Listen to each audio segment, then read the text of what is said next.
Okay, there you go, Brian. This is Brian Bates, co-chair with Rob Wilson of the Doney Park Timberline Fernwood Area Planning Update. This is our November 18th, 2021 meeting, and I'm calling the meeting to order. I would like to first go through, and I believe the first thing we do is to make sure we have a quorum. The meeting instructions, of course, thank you. If you have issues with your audio, please dial 669-900-6833. Otherwise, unless you are speaking, please keep your microphone on mute. If you'd like to ask a question amongst committee members during our conversations, please raise your hand and I'll try to acknowledge you by hand raising. And if you're a community member, please ask your questions during the public comment. Okay, and the next slide, please.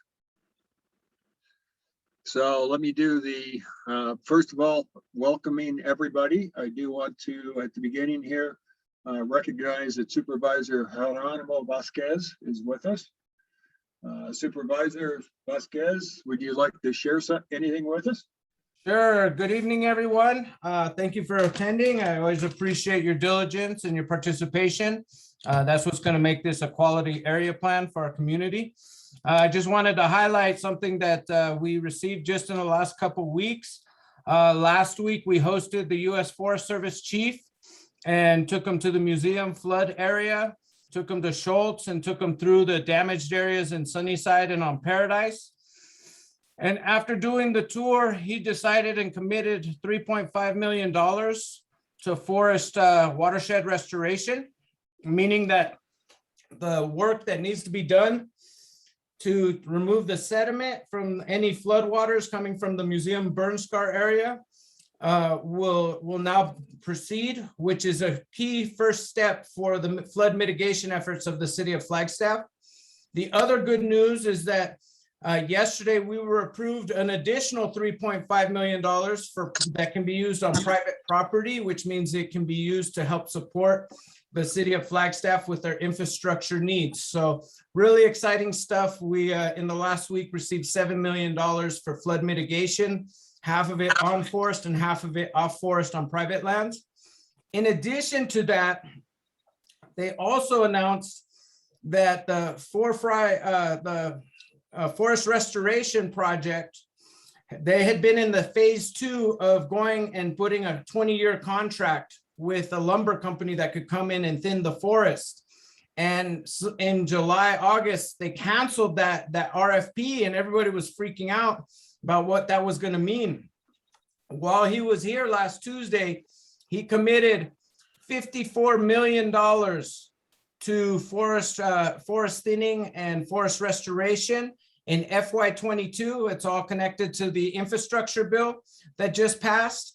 But those $54 million, the Flagstaff area around the San Francisco Peaks, Bill Williams Mountain, and the reservoir in Blue Ridge, that whole area right there is going to be the priority for the Forest Service in the nation. So they're going to be focusing starting January on their forest thinning efforts.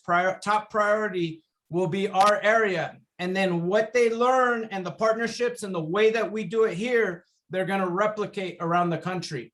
So really exciting stuff. This is very important both for our forest, restoration and protecting us from forest fires, and then also providing us with some flood mitigation stuff. So that's really exciting. So I just wanted to share that with everyone because it's not every day that we get a win like that. So the other two things I wanted to share with you is the Independent Redistricting Commission is finalizing their legislative maps for the next 10 years. They're in the final draft. The public comment period is till December 4th. These maps that they draw will be the legislative and congressional maps for the next 10 years. Currently, the legislative maps have 3 uncompetitive districts that are safe districts for 2 Republican and 1 Democrat. The map that they're proposing splits Flagstaff and splits Sedona, and has Flagstaff, the core of Flagstaff with the reservation, and the outskirts of Flagstaff with Williams, Show Low, Snowflake, all the way down to Florence in Pinal County as a legislative district. And again, these districts are not competitive in either direction. The county has proposed a map, LDF 50 and LDF 51, that are the proposed recommended maps from the county that are competitive for all three districts. And they keep Flagstaff together, they keep Sedona together. It would mean that we don't go all the way out into Navajo and Apache County, don't go as far down as Pinal County, but end at Gila County, and then would add Camp Verde, Cottonwood, and Sedona to the Flagstaff Legislative District. So that's something that's happening right now that's really important. It's the last 2 minutes of the game, you know, and these maps as set are pretty much close to being set. And so public comment right now is very crucial. So I highly recommend that you go to the Independent Redistricting Commission Arizona website, search, look at the maps, decide for yourself, and provide public comment. It's really important. Right now is crucial. After December 4th, again, any maps that they finalize, we're stuck with for the next 10 years. So I just really wanted to encourage people to participate in that process as much as possible. In addition, the last thing I just wanted to highlight is that if you're kind of tracking what we're as a county are planning on doing with our America Rescue Plan funding, we are allocating $13 million. We will be having our work sessions on December 7th and December 8th, half days, and they are open to the public if you want to tune in and listen to the presentations and the recommendations from staff. And then on December 14th, the plan is to go ahead and approve the ARPA recommendations that we have. And there's some pretty cool things that we're looking at. We're looking at adding another jury trial court, so that another division of court to help with the trial backlog that would allow to reshuffle the courts and provide a mental health court or a judge specialized in mental health issues. The county health department is looking at adding outpatient mental health services. Mental health issues came out in a broad variety of different programs, a need for folks. And so there's like 6 different areas that mental health is going to be prominent, both in the courts and probation and diversion programs and youth resiliency programs. And so we're going to be going over the details of all these programs on December 7th and December 8th. So I highly recommend that you participate. If you have any public feedback from it, please let us know. We will be making our decision for this $13 million on December 14th. So thank you everyone for participating. I just wanted to take this time to share with you some of the things that are happening in the county and just encourage you to continue to be informed and engaged and make sure your voice is heard, because that's what democracy is all about. That's why we do what we're doing for our community to make it better for all of us. So thank you, everyone. Thank you, Supervisor Vasquez. Is Supervisor Begay or a representative of her office with us?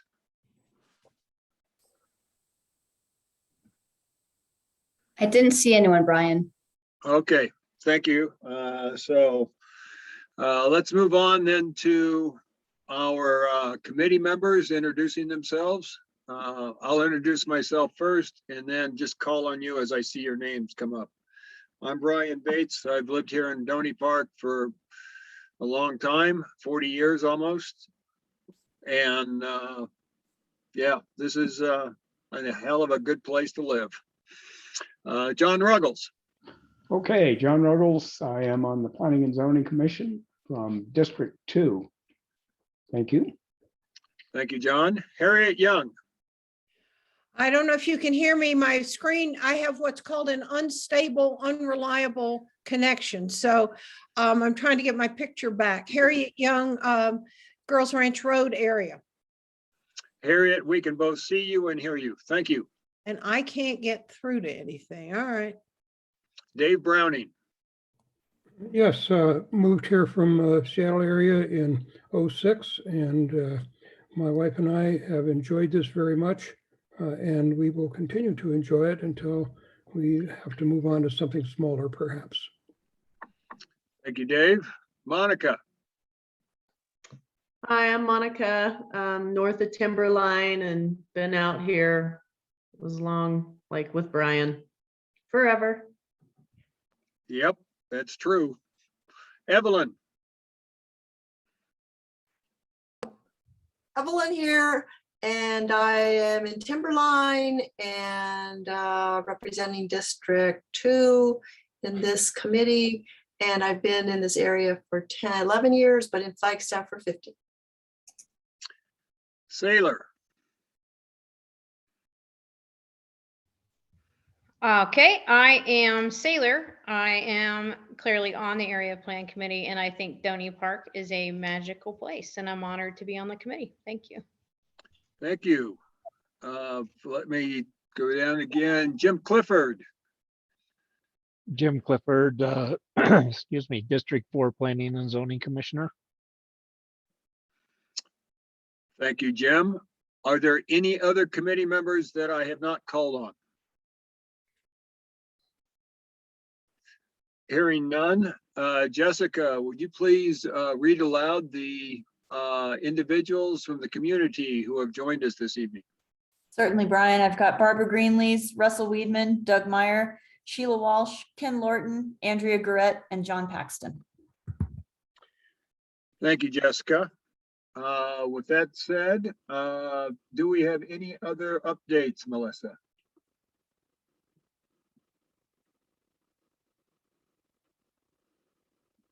Sorry, I was muted. I got an email from Summit Fire. They are doing a Toys for Tots collection drive right now, and they wanted me to mention that to you all. Also, the Forest Service has the Mount Eldon Dry Lakes Hills Trails revision proposal out for public comment. I can forward you an email if you haven't seen that. If you're interested in going in and looking at that plan and making comments, they've got their final proposal out now for public review. And then finally, the county this Saturday is doing an open house. And I believe it's called Herrenberg Wash Project. They're doing some restoration out there. Part of that will be invasive weed, but there's more than just that. So those are just some other projects going on around the county and in your area. Can you That's all I share have. with us, Melissa, can you share with us where Herrenberg Wash is located? So that is near, actually, I don't know. I believe it's near Fort Tuthill. Jessica may know. Yeah, I can tell you. It's in Kachina Village. It's on that Okay. west end. There's a trailhead way on the far west end of the Kachina Village streets. I think Okay. it's next to what I think is maybe a water treatment plant or something. It's a really cool project. They're gonna restore the wet meadow there, which has dried out. Oh, wonderful. So That's I can, where I- yeah, I'll forward the flyer to anybody, to the committee, to the group, if anyone's interested in seeing that. Okay, thank you. Next slide, please, Melissa. So we're going to go to the public comment section now. I think most members of the community who have joined us previously, but very quickly, if you wish to comment, please unmute yourself, introduce yourself quickly, and if you will, hold your comments to 3 minutes and try to articulate what it is you want to share with us as best possible. So with that said, would you please, let's go to public comment. Anybody from the public?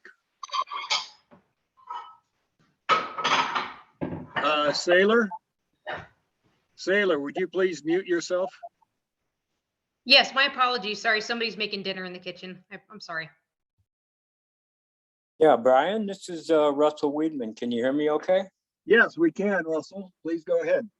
Yeah, I was looking at the Doney Park Timberline area plan today, and I noticed a lot of the draft goals sound really good. things like reducing the effects of noise pollution, preserving our dark skies, preserve natural areas, our rural character, preservation of scenic views as an example. And then, as another example, when I look at LU 6 in the land use growth and development chapter, it seems to open the door for a population density increase. It says the development of new multifamily condominiums, duplexes, apartments, townhouses, or mobile home park projects should not be approved outside of the rural activity center. And so you're opening the door, or the area plan is opening the door for high density housing, which when I look at the results of the survey, it was at least 86% of the people did not want high density housing.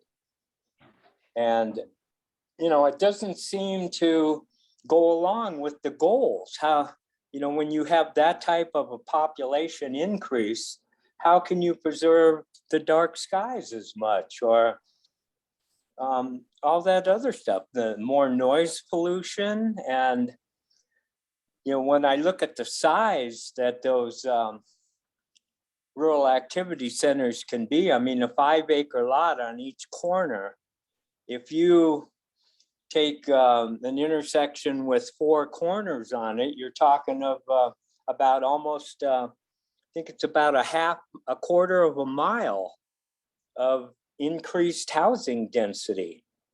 And it seems to go against what the community wanted. So I have questions about that. I don't understand, why it would be kind of encouraging that type of housing out here when the community didn't want it. It goes against the results of the survey. And when you think about it, what is it? Maybe it's almost a half mile that could be on one intersection, 660 feet on each corner, the length of it, 30 feet wide. That's a huge development with parking right in front of it. That's really opening the door for, high density housing in the planning area. So anyway, thank you. And that's my comment. Thank you, Russell. I would invite you to join us next week when we will be taking up land use. We delayed that for the specific reason that two of the committee members were wanting to be engaged with that, and they could not be here tonight. So we purposely moved the discussion of land use until our next meeting. And I think that we will consider your comments certainly at that time. So thank you, Russell. Thank you. Other members of the community who would like to share with us? This is Sheila Walsh. I just wanted to say, in light of the last meeting's excitement, that I submitted my comments once. If my equine cohorts chose some of the language that we had been discussing about this, then it's still their words. I did not do any ballot stuffing. If that makes sense. Thank you. It makes sense. And Sheila, I never even considered that. We had a good conversation with you and your equine fella, a wonderful guy. I forget his name, but appreciate your sharing with us. Thank you. Any other community members wanting to share their thoughts?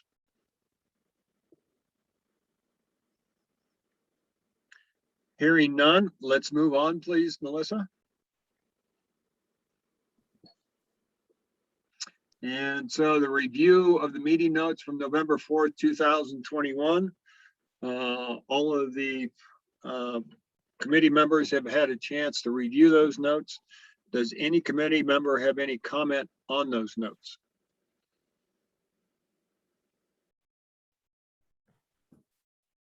Hearing no comment, the meeting notes are accepted for November 4th. Next, please. Review of open house comments. And Melissa, I think we're going to jump into natural environment first. We are, and here is the schedule, Brian, just to help everybody see what was decided to be reviewed tonight. Okay. So tonight is natural environment, open space, parks, trails and recreation, and then sustainability and resilience. And I would suggest if we have time, we also do water resources. If not, we can move it to a later date. Okay. Let's go ahead and begin our discussion of natural environment, open spaces and parks. Okay, I'm going to stop this sharing and go to the other document. Thank you.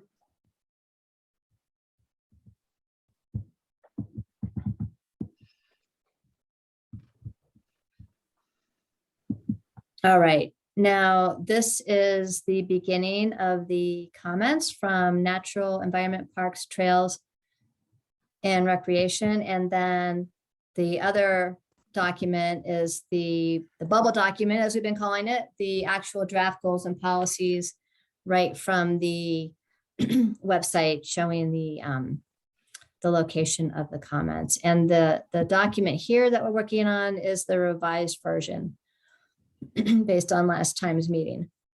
So the first comment here, and then this document though includes everything, the comments made at the open house, in addition to the online comments and any of the emails that were received during the open house.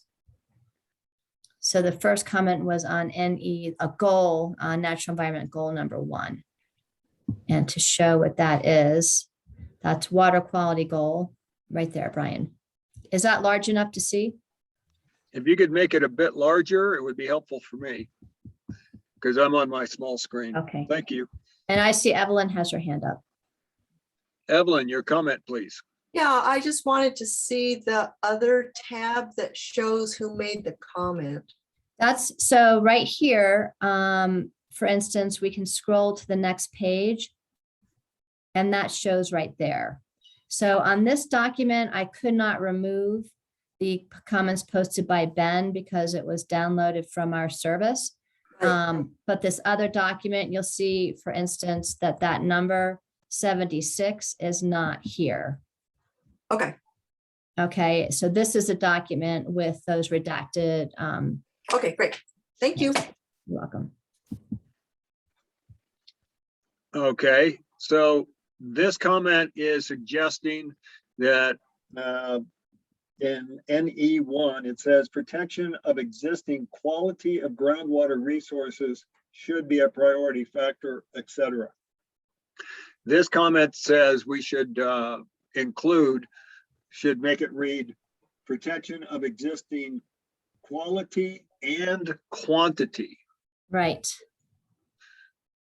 My question is, if we have the capacity to do that, I'm in favor of it. I think it's a good idea, but that would be something that's left to Doney Park Water. And I don't know how we would have any measure or substantive input on that matter. Committee comments?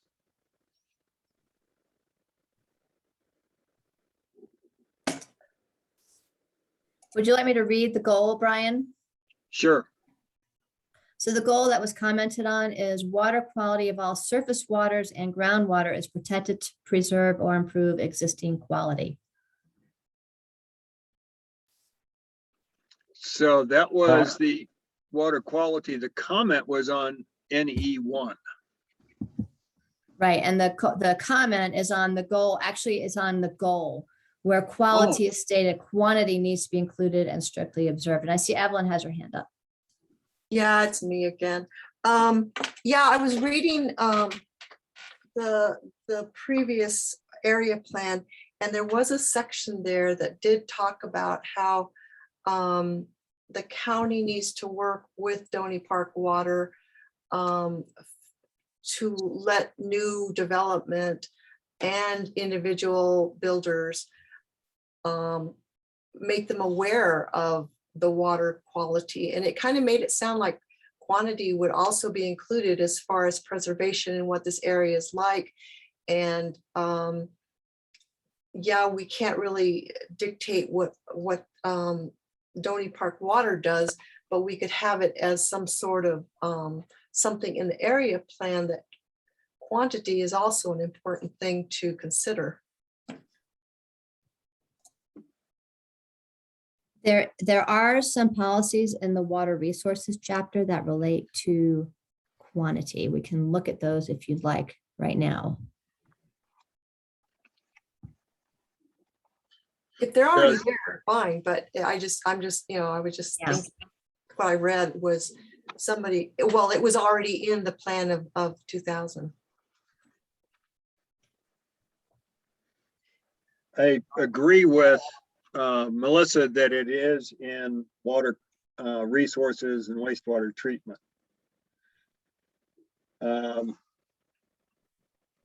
Do any of the community, let me restate that.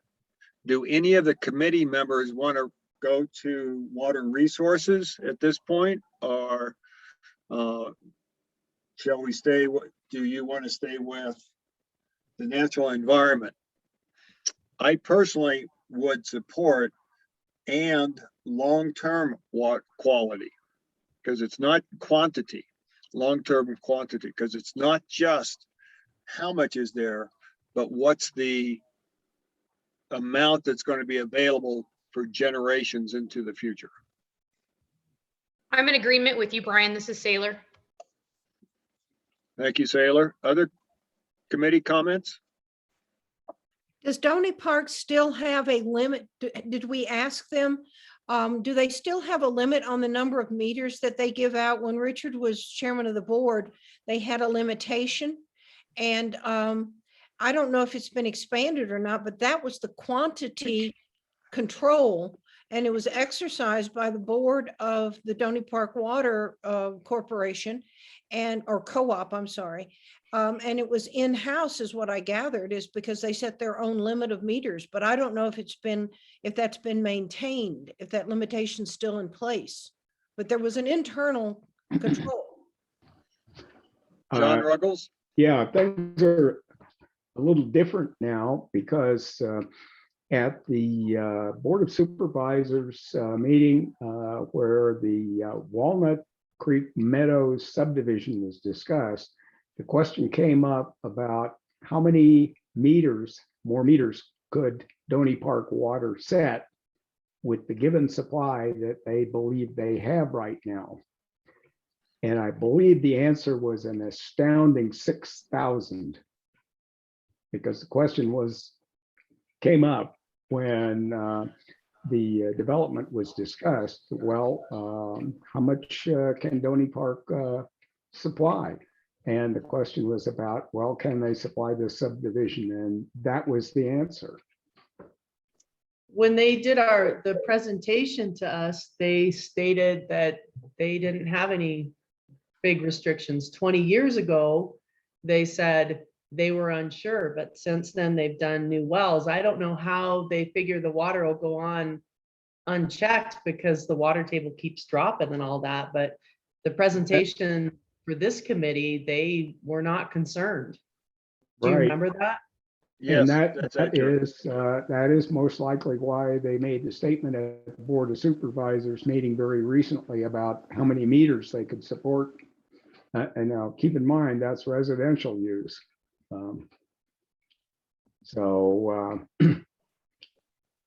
I have to take their word for it at this point. We did not discuss that at the Planning and Zoning Commission hearing, very simply because groundwater cannot be a part of the at that point. Let me go to Melissa, please. Thanks, Brian. Just to tag on what Monica said, they did indicate that their main limitation is infrastructure and that they don't have the pipe size to provide infrastructure. So that is a limitation, and that cost would be on developers or private individuals to make sure the infrastructure was in place to support new meters and new services. Yes, I recall that comment. John? I have to think about what Monica said, and I also remember a few years ago attending one of the annual meeting for Doney Park Water, and they were a lot more conservative in their estimate because they emphasized then, just as she has said, that the infrastructure is the limitation right now, not necessarily the quantity of water they can supply. And expanding their infrastructure is a bit on the expensive side. And they also have part of their service area supplied through an easement given by the Forest Service. So, dealing with the environmental impact of that and the statement that has to accompany expansion of just the pipe side through the Forest Service is also going to limit it for time and money. So think about that. So let me bring it back to the comment, because the comment was about including quantity. And I think most folks know that the Coconino Aquifer is a very large aquifer. And it's actually filled with glacial water, from my understanding from some hydrologists. But the point is that we need to be looking long-term at how this solo source of water, it's the only source of water for Doney Park, because we don't have a stream, we don't have any other use of water that could be cleaned and used as for consumption. So do we want to add quantity, or would we want to add long-term quantity to the goal statement?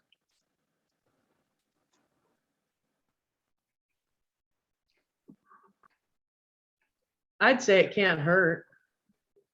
I agree. I think we ought to say something about that because if they don't pay attention, we're all dead, including the forest and the animals and us. So it's only wise to keep a close eye on overuse. Thank you. I think that's wise. I really do. Other committee members? Yeah, I think that adding it as an aspirational goal is worthwhile. It makes a statement about what's important, with the caveat that you need to know that we do not have an active management area, which means that all subsurface water is regulated by the state. There is you can get a permit to pump water from a well, but it amounts to 35 gallons. I believe it's 35 gallons an hour.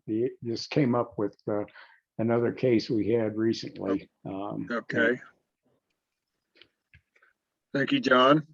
Other committee members? So I'm hearing consensus for adding water quality and long-term quantity of all surface water and groundwater is protected to preserve or improve existing quality.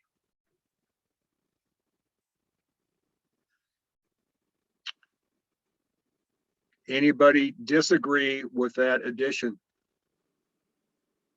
Any committee members? Are we putting that in any one, or are we putting that in the goal? My understanding that was in the goal. Was that right? Because the comment was related to the goal. Comment I thought was related to any one. So 79. I'm sorry, 75 is the. Yeah, and Yeah. Okay. But you know, that this is why you're reviewing it, to see exactly what needs to be changed. See, because it says there any goal 1. Yes, So I does. thought that it was any one that they were talking about, not, Any goal 1, that's for this first goal. And you know, these locations are where the commenter put their comment. So right. that's just straight on, yeah. So we're looking at number 75, and maybe it was, you know, that's for you all to determine. It could go in the goal or it could go in the policy. Or both. Let's do both. Evelyn advocates for putting it in both locations. Other committee members? I agree. Good point. Harriet agrees. Who else? That sorts it out. That's the way you do it. I'm in agreement. This is Sailor. Any other committee Yep. members? No, put it in both. Okay. Okay, So I just made some notes here then. Adding to the goal, water quality and long-term quantity of all surface water and groundwater is protected to preserve or improve existing quality and quantity. And then a note to add quantity to the policy NE1 as well. okay, All right. thank you. Moving to our next comment, number 78.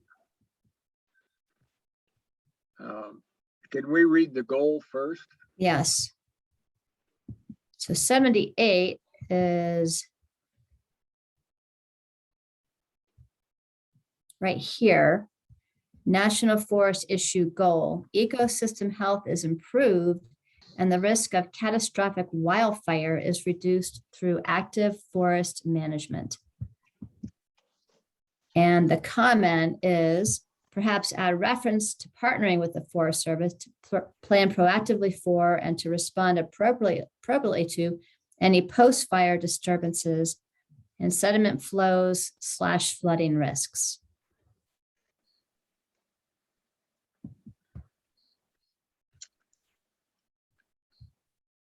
So they're asked, And then there are the policies that are under that goal. You have an incoming message. Torsten Palm, would you please mute your iPhone? Thank you. Okay, so what they're asking is to partner, to work with the Forest Service for post-fire planning. Yes, to prevent flooding risks.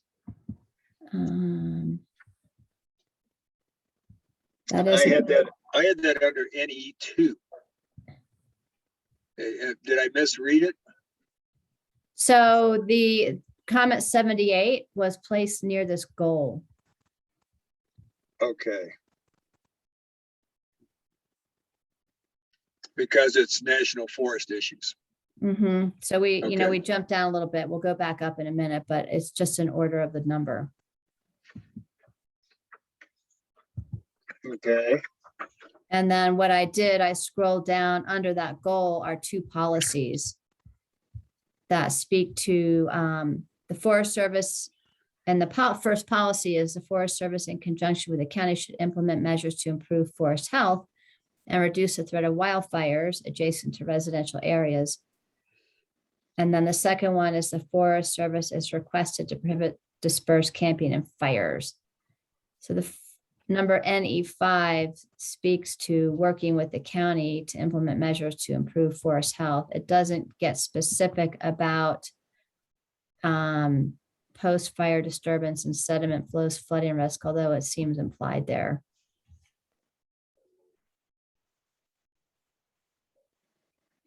I agree, it is implied. I wonder if we want to make it explicit. I'm thinking explicit. I was very amused when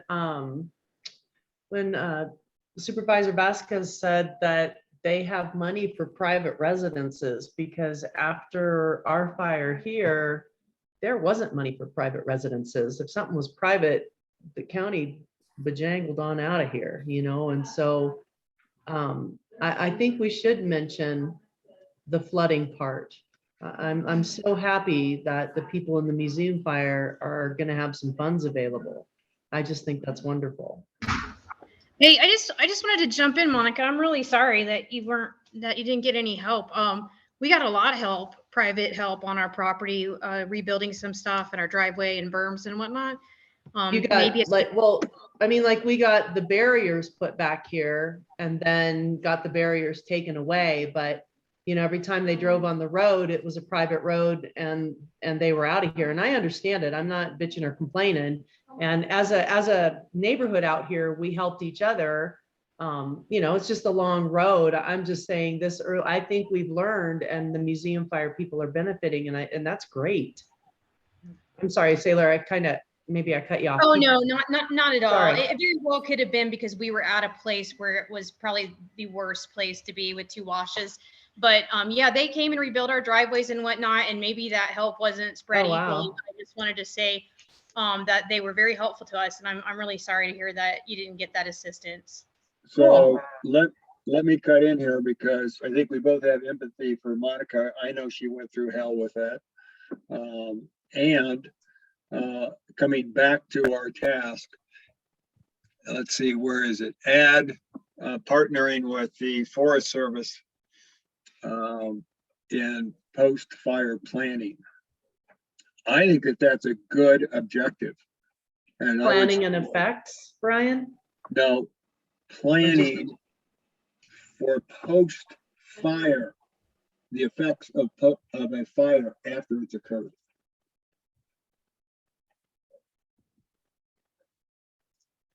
So that would go under NE5. This is Evelyn. I think we should add things that the community, if it's already in there, the way we've worded it, but a resident would kind of rather hear it or see it written another way, and it's just added to what we already had, then I think we should put it in there, because they've made that comment, and that's it means something to them.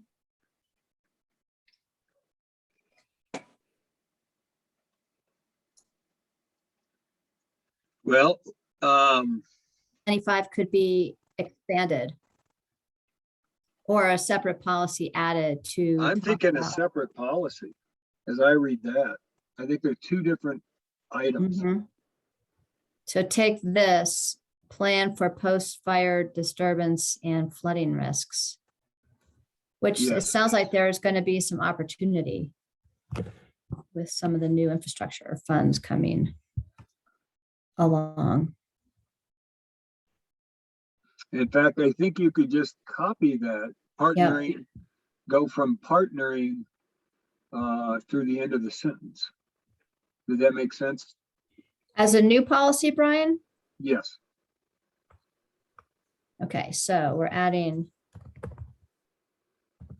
If you go back, okay. Do you see what I'm typing there? So I'm just making a note, and we can go back and refine this, but add new policy. My suggestion was to go back to the verbiage, the way it was written by the person, and go partner with, go from there.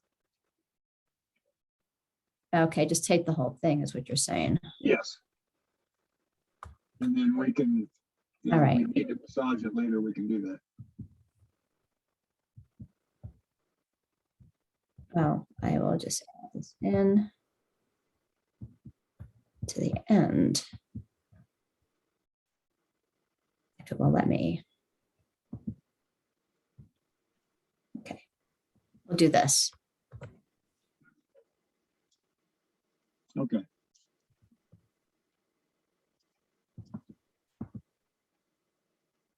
Okay. And then I can clean this up.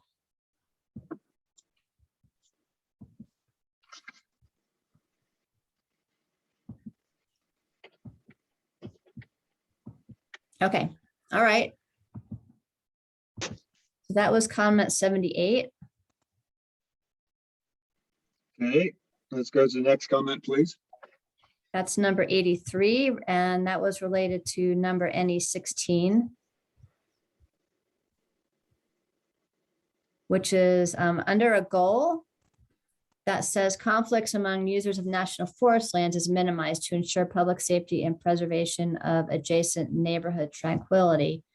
Policy 16 that goes with that is off-highway vehicle travel should be restricted to roadways designated by the Forest Service for OHV use, for example, the Cinder Hills OHV area. The Forest Service should ensure speed limits are posted and enforced on Forest Service roads. The Forest Service is requested to work with the county to obtain public input prior to designated OHV roadways and areas. And the comment is this: please remember many residents enjoy and use for pleasure, work, and transportation, off-road vehicles. They are licensed, registered, and insured. This is something we enjoy. We appreciate having access around our area and are respectful of our neighbors. Please keep in mind that not just those that hike, bike, and ride horses live in the neighborhood. We want to maintain access around the area as well as our neighbors.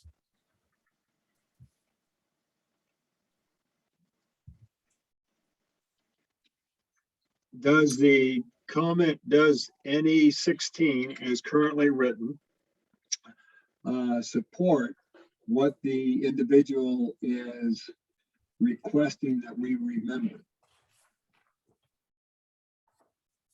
Any member comments?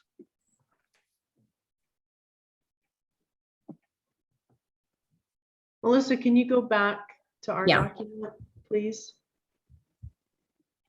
I thought what we were trying to write is that the OHVs belong where the OHV goes, just like there's trails that we can have our bikes on, trails we can have our horses on. Huh. I think you're accurate there, Monica, in that what it's saying is that OHV use should be restricted to those roads that are designated as OHV roads, or roads that can be used for OHV. They can also be used for bicycles and horses and so forth. And so long as folks are, you know, minding the speed limit, paying attention to dust factors and so forth, that's perfectly legal, and I don't have a problem with it. Yeah, I'll chime in favor of what Monica said about this. I think she's got it pegged right. And that sounds more like a statement versus, please remember, Yes. many residents enjoys. That's more of a statement. Well, it's as someone who had the horses and lives right next to the Cinder Hills, I think from the horse person or hiker or biker perspective, what we mean by that is that the motorized vehicles stay in their authorized places so that our horses and other bikes, et cetera, are not endangered, because some of those things are dangerous. Well, I've seen horses in the Cinder Hills. That's why I'm trying to figure this one out. I don't know who, well, I mean, I don't know whether there's a restriction or not, but. Right, you know, that's why I'm saying. Yeah. This Would is you more want of a that? statement this is more of a statement that everybody is using those trails. Yeah, yeah. And the Forest Service does designate specific OHV use areas. Which means they shouldn't have horses on them, or is it that's where they're allowed or everyone's allowed? I don't know. Are we clarifying or confusing? I guess my Sorry. question. Are they meant to be kept separate, or are they meant to have commingling where it's possible? I don't know the purpose. Well, I think unless they specifically state that something can't be there, like I was hiking today on the 60-64 road up to 420, and there are certain places where there can be no off-road vehicles and it's posted. Other than that, I think in some of those areas you're sharing. Of course, those trails aren't meant for the big OHVs. I've ridden my horses out in the Cinder area, and I just know that the the HOVs or the, whatever you call them, they're gonna be coming by, but my horses don't care. Oh. I think it's just something that you realize when you go out there. Yeah, yeah. Signage, I guess I'm saying signage. I'm going to have to chime in on Jim Clifford's comments. Exactly right. What we're looking at is a statement. And we haven't forgotten about it because we've been addressing this. The contrary to what comment is asking, or actually stating, he's not really asking for anything. John, your audio is starting to break up a bit. If your video is on, you may want to turn off your video. Yeah, the video is off right now. Okay. How did that, can you hear me right now? Yeah, Yes. that's Okay. I haven't had any notification. So I've got a couple other things I can check that may resolve that. So for now. okay. Let me, Brian? yes. Just one thought about this, because I know it's an issue in other places, that the comment, I don't know from reading it, but I wonder if it's referring to those off-road vehicles being used on roads.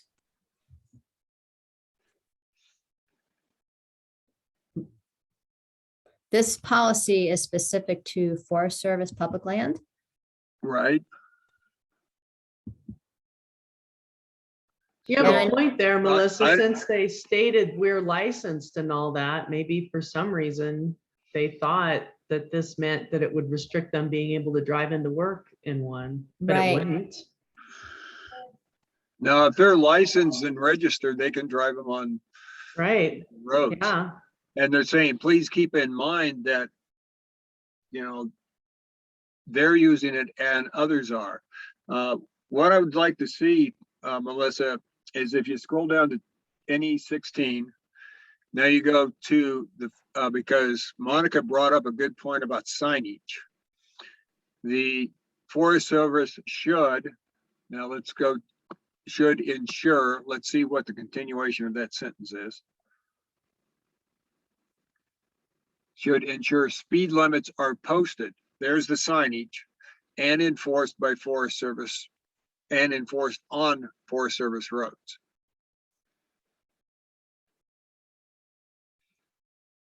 Forest Service is requested to work with the county to obtain public input prior to designating OHV roads and areas.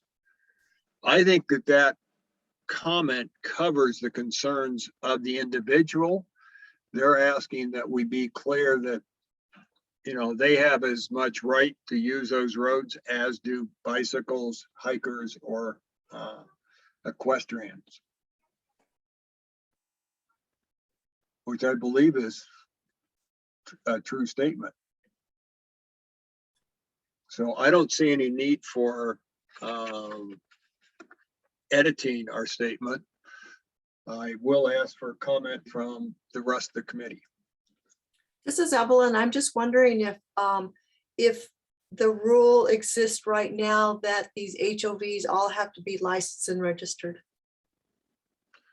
That is the law, to my understanding. Now I can be corrected if that's inaccurate.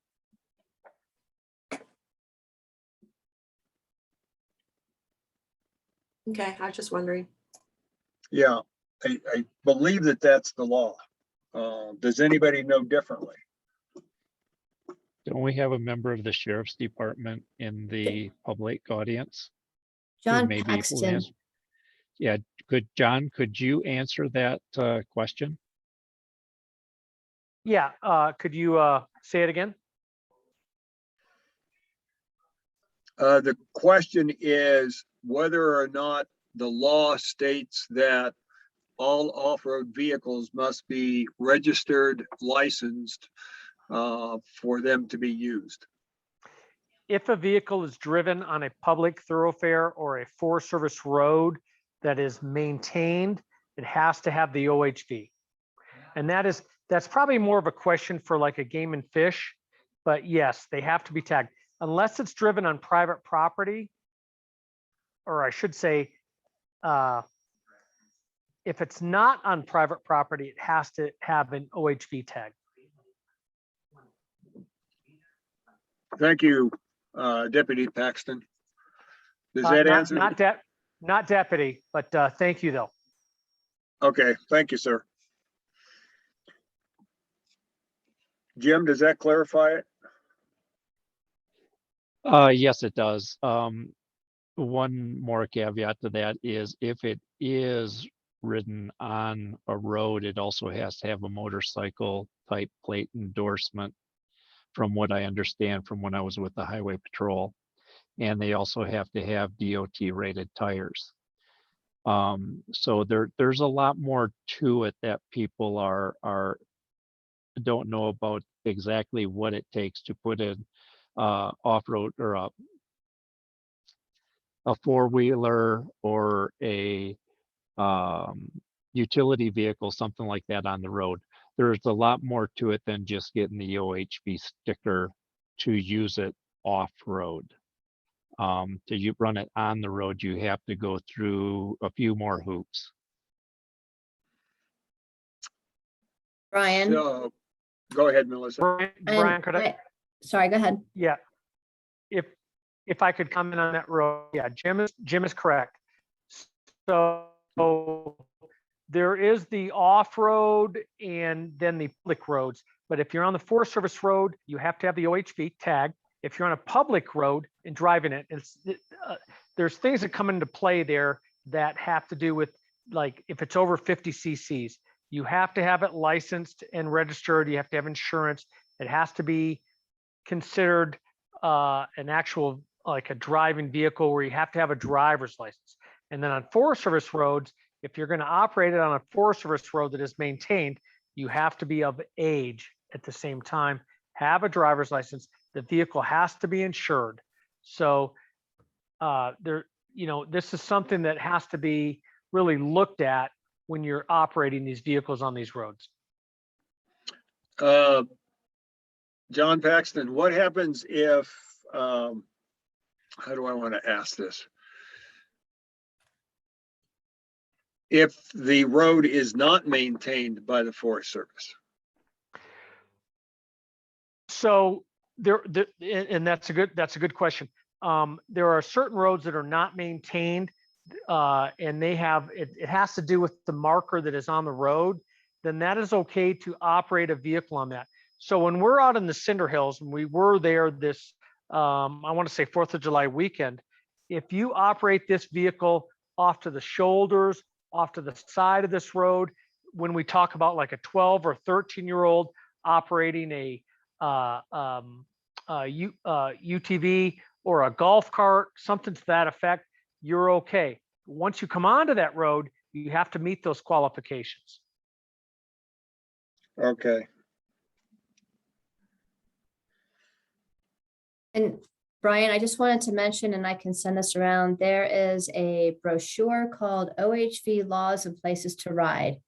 And that is put out by the Arizona Off-Highway Vehicle Guide with Arizona Game and Fish, Arizona State Parks, the State Land Department. And in it, it talks about title, user fees, and registration. And the Arizona Department of Transportation, MVD, is the issuing agency for the OHV decal certificates of title and registration. So this is an informative brochure that basically lays out the requirements for that permitting and that license and registration. Yeah, and every time somebody licensed their OHV, that brochure comes in the mail to them with their tags. I'm glad you brought that up, Melissa and Monica.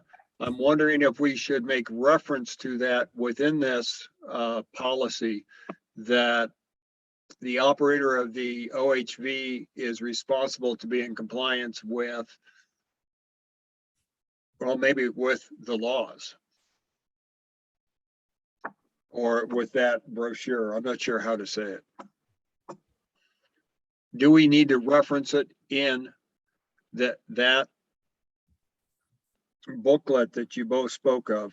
Do we need to reference that in any policy 16. I guess if we were to reference it, it's basically, that's Arizona law, you know? So Yeah. do we say something like all must conform to the currently adopted laws of the state of Arizona? And I mean, do we need to say that? Or is that When a a u- duh? When a unit is purchased, that is part of the title and registration fees. They will get that OHV sticker. And if it's going to be used on roadways, then it goes through MVD for a licensing process, which means it has to have the blinkers, the brake lights, DOT tires, stuff like that. Yeah. I think it's a given. I think the way we have it stated is fine. Okay. Thank you, Jim. Any other comments from the committee? Yeah, just going with Jim's statement on that, leave it as it is. What we got is good. Thank you, John. Any other comments? Let's move on, please, Melissa. Okay, so the next comment is number 87, and that is in relation to any 19. And number 19 is under the goal to develop an integrated trail system for all users within the Doney Park Timberline Fernwood that links to a regional trail system. The policy reads, support new trail connections linking the planning area to regional trail systems and access points identified by the Flagstaff Trails Initiative project, the Flagstaff Urban Trails, Flagstaff Open Space and Greenways Plan, and the U.S. Forest Service Mount Eldon Dry Lakes Hills project. The comment is, why push for all of these trails? As for a multimodal trail system, racing bicyclists, horses, pedestrians, and baby strollers seem dangerous. We already have plenty of trails around our community. And going back to NE 19, it says specifically, support new trail connections, linking the planning area to regional trail systems. So it's about connections. I'm not sure what the connection between the comment is and the policy. Comments from committee members? Because we're not pushing for new trails. Brian, I think you've summed it up rather well. Okay, thank you, John. Yeah, Anybody? I think we should roll on. Yeah. Okay. Let's go to comment 88, please. Okay. 88 is related to number 22. And number 22 is under parks goals. The policy is county-owned parcels could be utilized for recreational purposes within the community, such as developing the flood control basin parcel. And the question is, does NE 22 conflict with PS 17? PS 17 is under public safety, and it states encourage the use of floodplains for open space.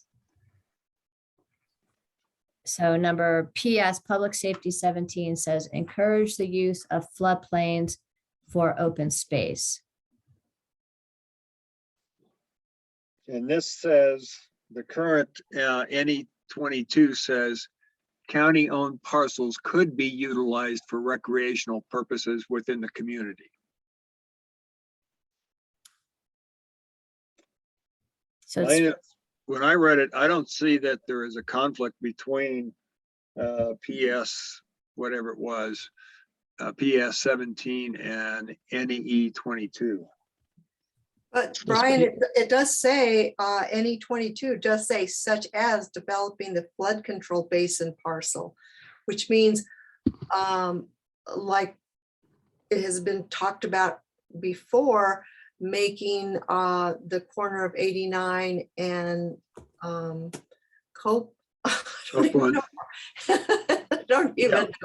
Copeland into soccer fields or something like that. You know, I think that is not a good idea because of the water use. And also, if we do get a major flood again and you have a soccer field there, how much is it going to damage a soccer field? So I can kind of see the conflict there, because NE 22 does say such as developing the flood control basin parcel. So here it's saying do recreation stuff on this flood control parcel, and that is conflicting. And I'll read 17 again, Public Safety 17, encourage the use of floodplains for open space. Floodplains are your natural floodplains versus a flood control basin parcel. So they are two different features. I was just going to add that, thank you, Melissa, that there are two different things. And floodplains, one of the things that has been done relatively recently, that is something that we did with the development, the Johnson Ranch development, because a part of that is a floodplain, and it is now open space and will be open space as that as a part of that development. So it's two different things, just like Melissa said. Okay, I see that now. Okay, that was a good observation, Evelyn. And I'd like to go back for just a minute. This idea of using the flood control basin up on 89 in Copeland. The idea was that it would be available for, say, a soccer field or softball field, something of that nature. But then if there were a flood, that region would get flooded until such time as the water seeps into the ground, and then it would be available for use again. So it was a way to make use of public lands in a recreational manner that does not conflict with its basic purpose of controlling floods. But at the same time, if you got damage to that area that you put as a soccer field or baseball field, then you're having to spend money to repair it, when if it was just left as an open space, it would just look more natural. That's true, Evelyn. I think, there's high points and low points in that field out there. I'm not sure how much of it would be large enough to actually put a soccer field on. I think we would do it on the high points. I think a lot of because it goes from, Copeland to Kevin's, right? And I'm on Kevin's. I think what a lot of people were actually looking for was if a walking trail. A lot of folks used to walk around that or ride their horses around it, me including. And I mean, it was almost like, couldn't there just be a walking trail on the high points, not a big development like a soccer field? I mean, our conversation was, could we use it for other purposes? And then we ended up going to soccer fields, and out here with the prairie dogs, that'd just be disastrous. But is there more realistic use, like just putting a walking trail around that whole thing? You know what I mean? And you could stay on the high sides. I'm laughing because I was just about to say, yeah, it'll be a nice place for the prairie dogs to move into. I was just going to make that smart remark. So I'm glad you brought it up.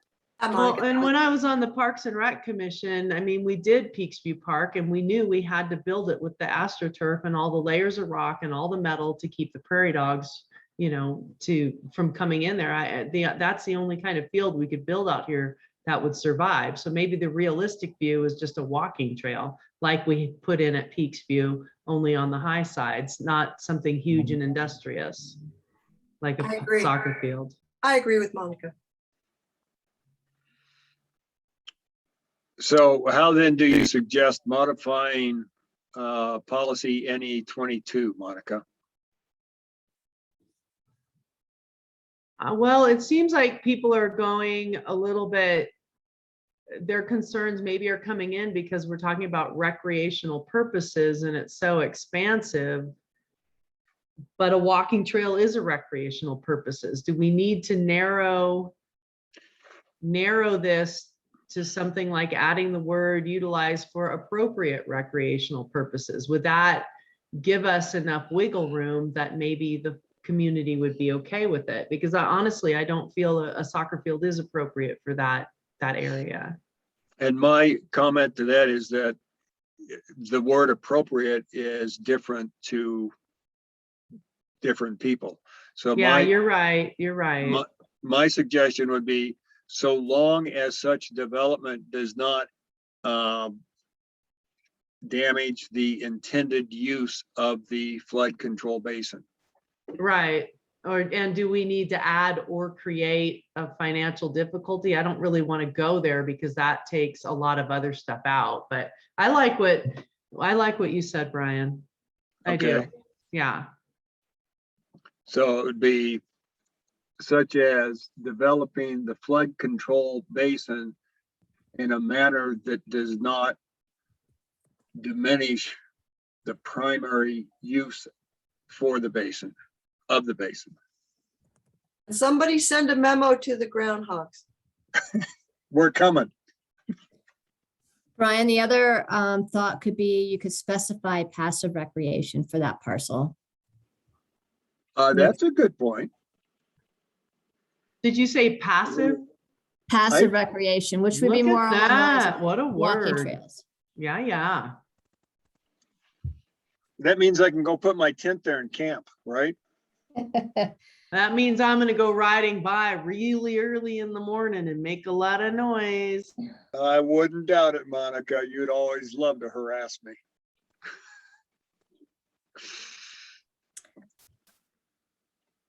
Well, what would you want to do with that then? Passive seems good. I think Brian's had some pretty good words to refine that a little bit. Why don't we leave it with, in a manner that does not diminish the primary purpose of the basin for now? And then when we revisit this again, we can wordsmith it if we need to.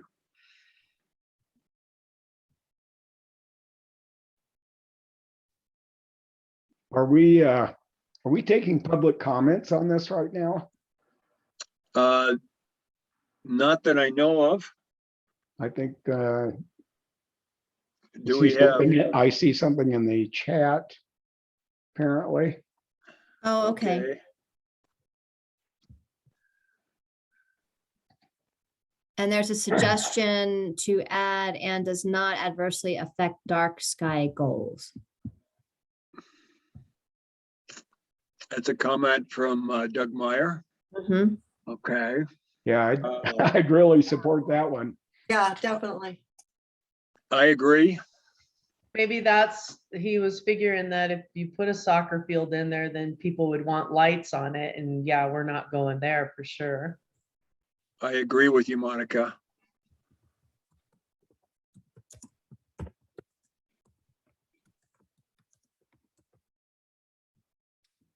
And we'll correct the spelling. Okay. I think we can wordsmith that later, but the ideas I think are in place.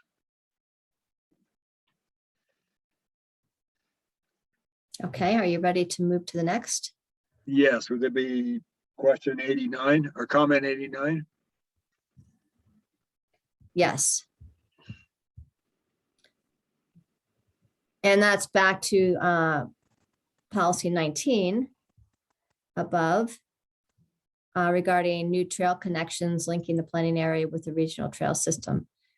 And the comment reads, all trails and paths from Multimodal shall be constructed of the same materials used by Forest Service Trails Development, and all multimodal routes can be placed along railroad tracks, gas lines, and high voltage power lines. This is a safety issue for all users. So there are two comments there. The first is that we should use the same materials as the Forest Service use in their trail development. Well, that would be only for the approved trails, right? Not all the road trails we have around here. It would be only for approved trails. That's correct. My comment is why should it be restricted to any particular agency's material and other requirements?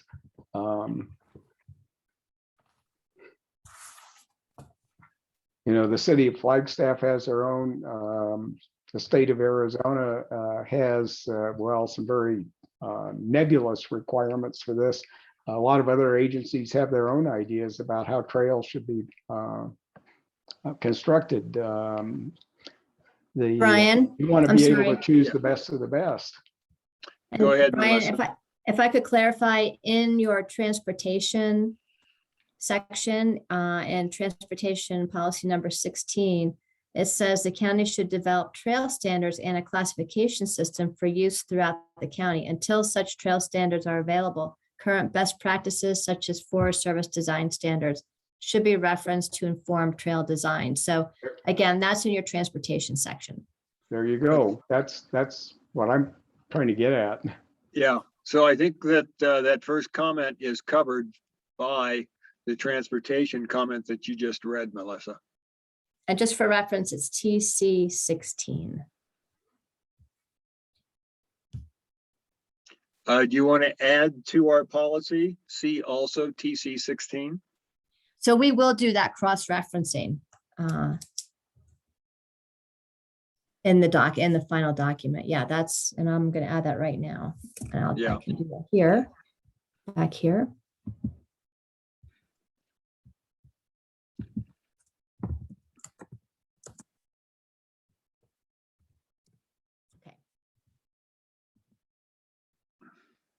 And then there was a second part to that comment. All multimodal routes can be placed along railroad tracks, gas lines, and high voltage power lines. I don't understand the second one. And then it says this is a safety issue for all users. Are they saying, I thought they were saying we should put them there, but now they're saying it's a safety issue. Am I confused? It happens. So that's number Yeah. 89, and you can see 89 is right here. Yeah. It just seems conflicting, the sentence, like maybe they meant to say shouldn't or No, but I think can't. they were saying that putting the the multimodal routes there would improve the safety because you already have large cleared areas. Well, now that makes sense. I mean, part of my hiking path is under the power lines, the second set of power lines up there towards the peaks. Sure. And it is nice and clear. So yeah, I maybe that is what they mean. Yeah. Other committee comments? I think they're saying this is a safety issue for all users, just to make it that they want it to be a safe area for all users. I think it's the way it's worded is a little bit clunky. But you're thinking they think it's okay to go along railroad tracks, gas lines, and high voltage lines? That is okay because like we said, it's cleared? Yes, and I Okay, think cool. that's what it is. I just think that the way it was, the last sentence is worded is a little bit clunky. So I think they're looking at safety.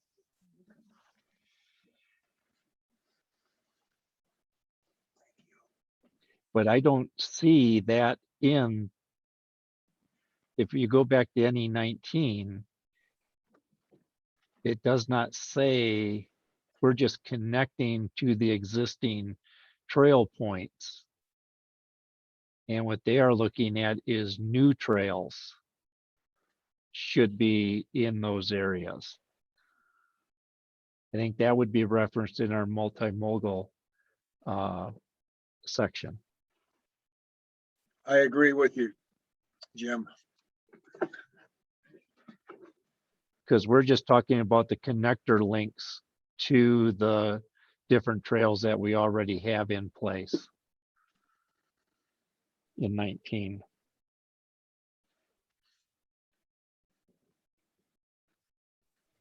I agree that the placement that Jim has identified the correct placement for that comment.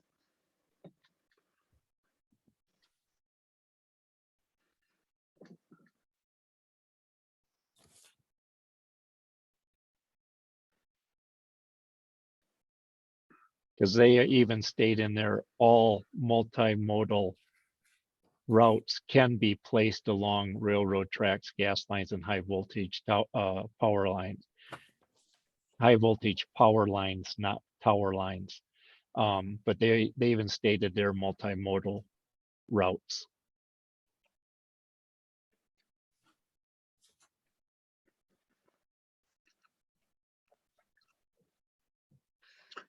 Are we in agreement with Jim Clifford? Is the committee in agreement with Jim Clifford?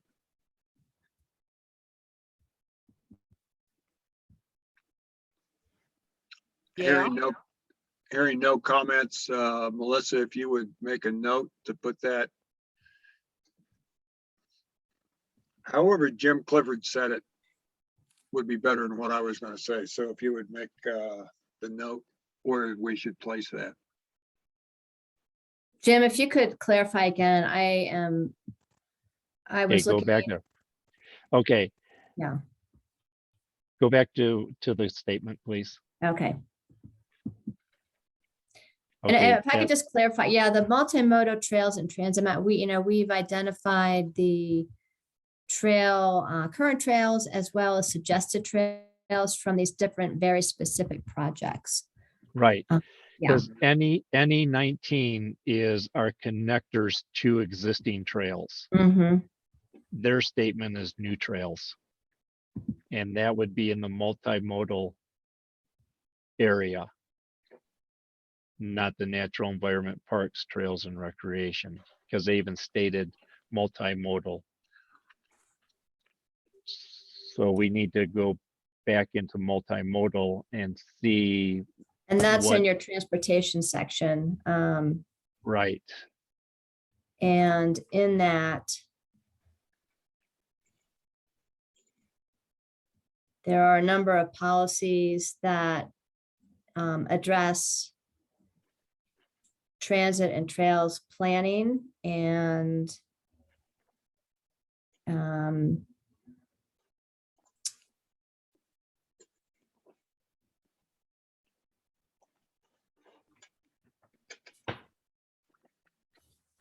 I'm just reading through them. So we could put this in the planning area of that, because when you are planning out a trail system, you could look to see what is in that area that has open space that we could put a trail system in. We could start off with it there and then move it around from there. There's a policy in the transportation section, number 21, TC 21, and it reads opportunities to work with local utility companies to provide trail corridors in desirable areas utilizing franchise agreements is encouraged. So that seems like There it you might go. be because that would add the railroad to this, but a utility company would be a gas line, or obviously the power lines would be the utility company to work with in desirable areas utilizing franchise agreements. So that talks about new trail corridors. Again, that's TC 21. I would put that second statement in there, and we already covered the first statement in the multimodal area. So you put this second statement here into TC 21. Correct. Okay.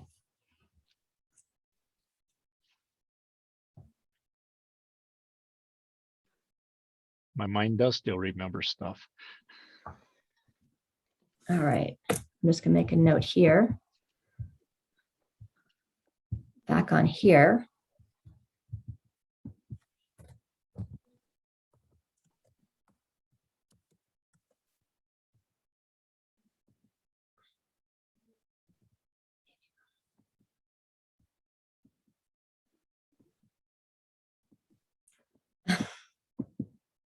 Sorry.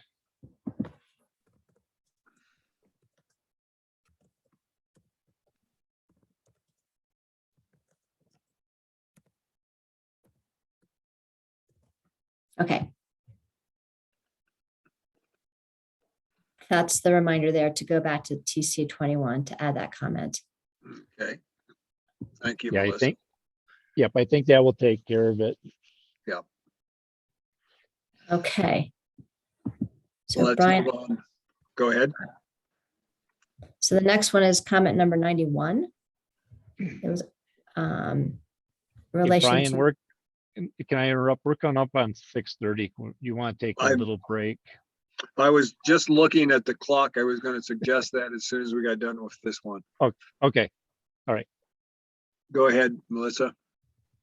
So this was in relation to the trail goal in natural environment. Again, this is develop an integrated trail system.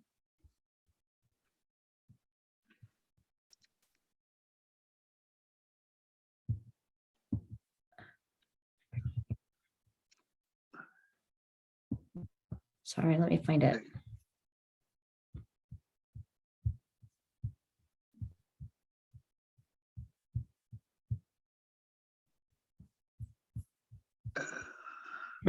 Sorry, I am not. Isn't Oh, for there it is. Sorry. NIP? There we Okay. go. There, right It's there. provide Stop. a variety of recreational, cultural, historic, interpretive opportunities in Doney Park, Timberline, Fernwood. And the comment, not sure this belongs in trails and recreation, but it seems as if there should be some acknowledgement somewhere of area residents commuting to Flagstaff and the desirability of some sort of multimodal connection to Flagstaff, such that we can reduce the number of vehicular trips, park and ride, major bike connections to the foot. There are a lot of policies in the transportation section that encourage just this. I agree.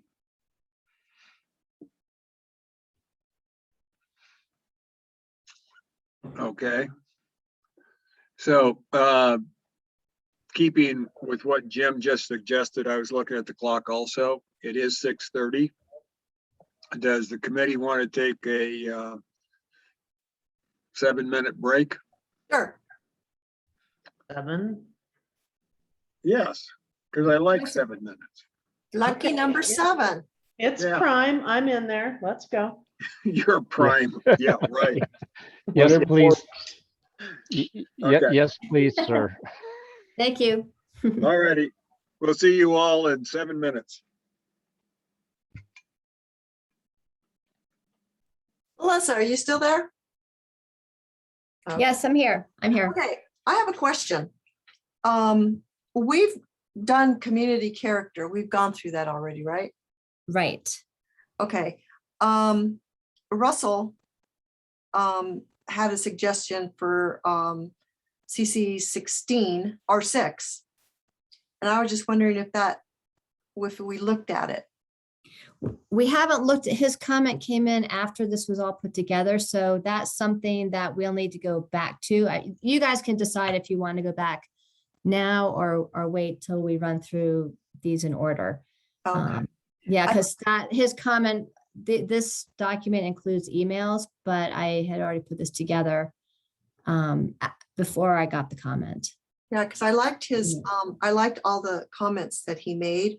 I was a little confused, and I know we had talked about his comment that if Campbell and Highway 89 is not a rural activity center, why is a Chevron station there? And I remember us talking about that at one time. I just don't remember what it was. About his comment or the response or the conversation about it?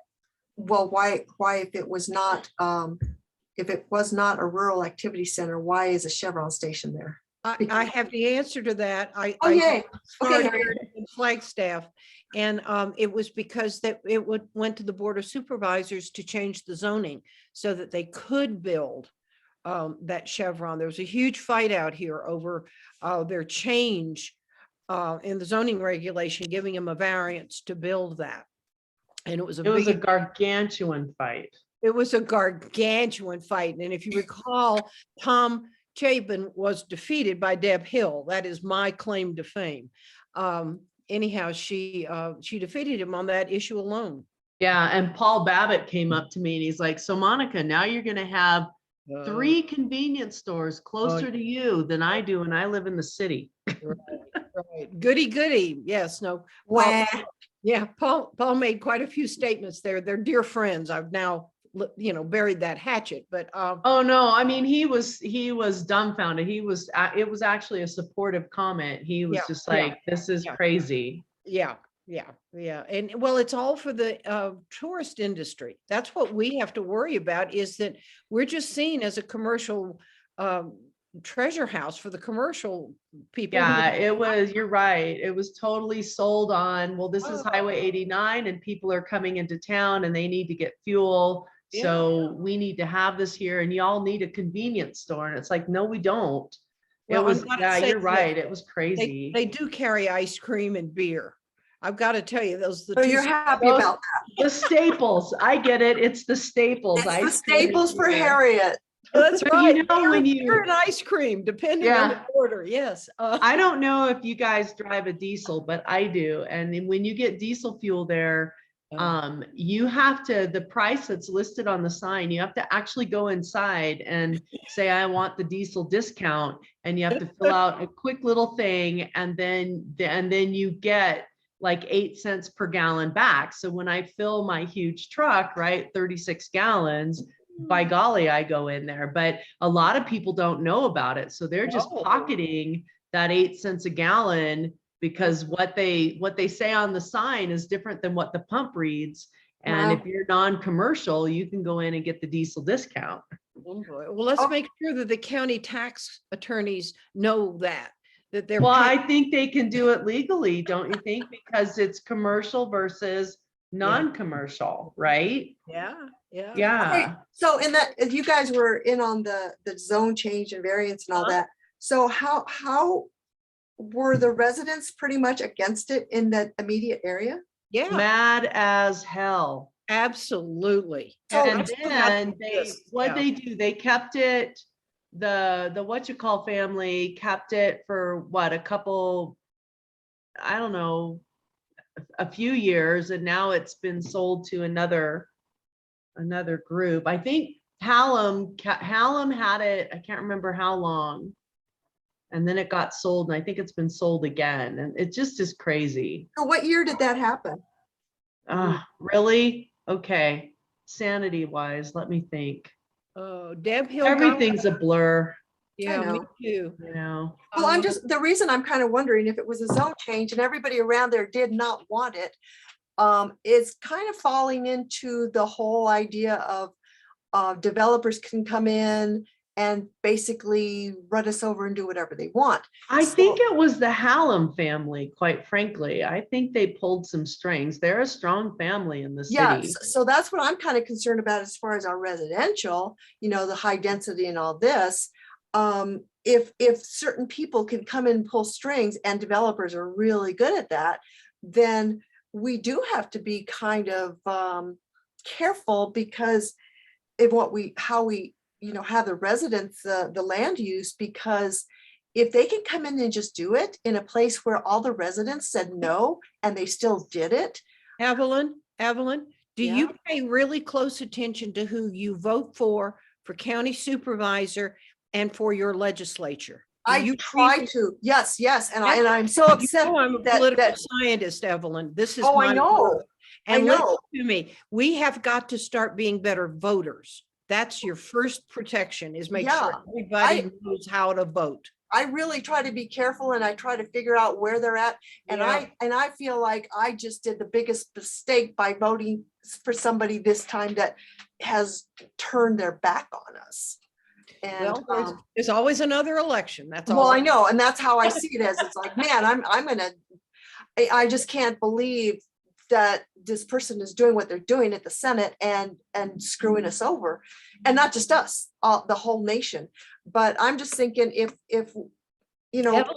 Evelyn, call me after this, because I have an interesting article that I read in a journal most people don't read about what she was doing.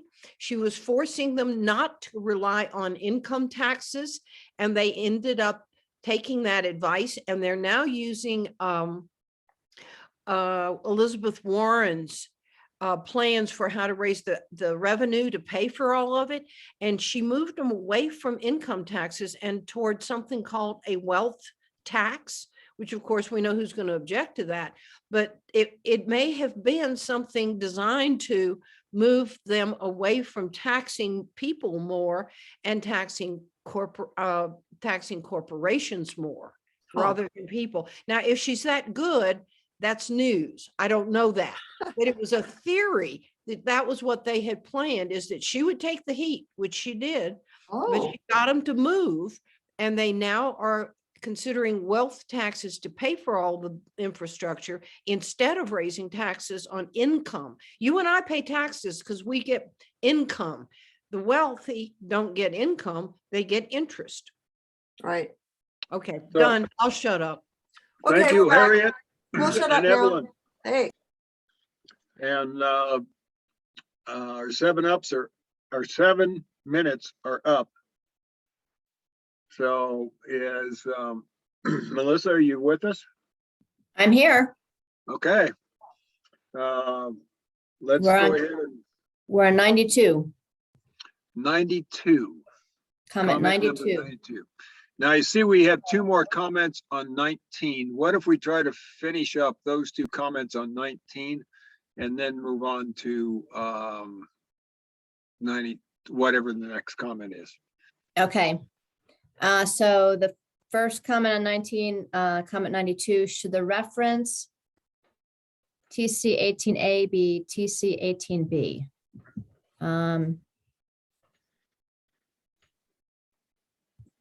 So the TC, those are transportation policies.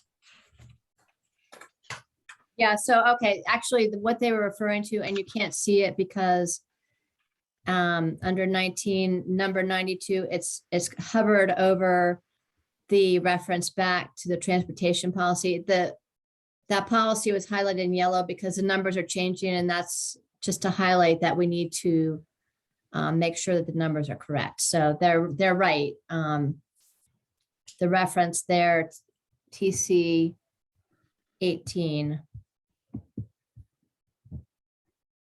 B. Should should be be B. B. That's right. So that's a an editing comment. Okay. My question is, can it refer to TC 18 without designating A or B? No. You should Okay. have B. TC 18B says specifically connecting to trails and paths identified by the following studies and resources. And then it lists those very specific projects again. So it is. Okay, so it is specific to trail connection. And those specific projects. Okay, understood. So they're correct. That is basically a typo, but. Okay, let's go to the other. And the other on 19 was written on the display boards. Yep. And that's a Scrivener's typo. It should say new trail connections should be along power lines, gas lines, and railroad tracks for the multimodal passage between Doney Park and Flagstaff and adjoining area neighborhoods.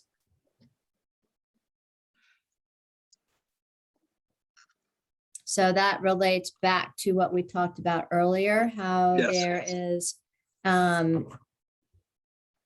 back in transportation policy TC 21, where it talked about working with utility companies to provide trail corridors, and we talked about amending that. Correct. Yeah, so here's that notation, add part 2 from comment 89 to TC 21. Okay, Does that make sense? it does. So let's go back to, what is it? Comment number 93. 93. And that's relation to number NE 27.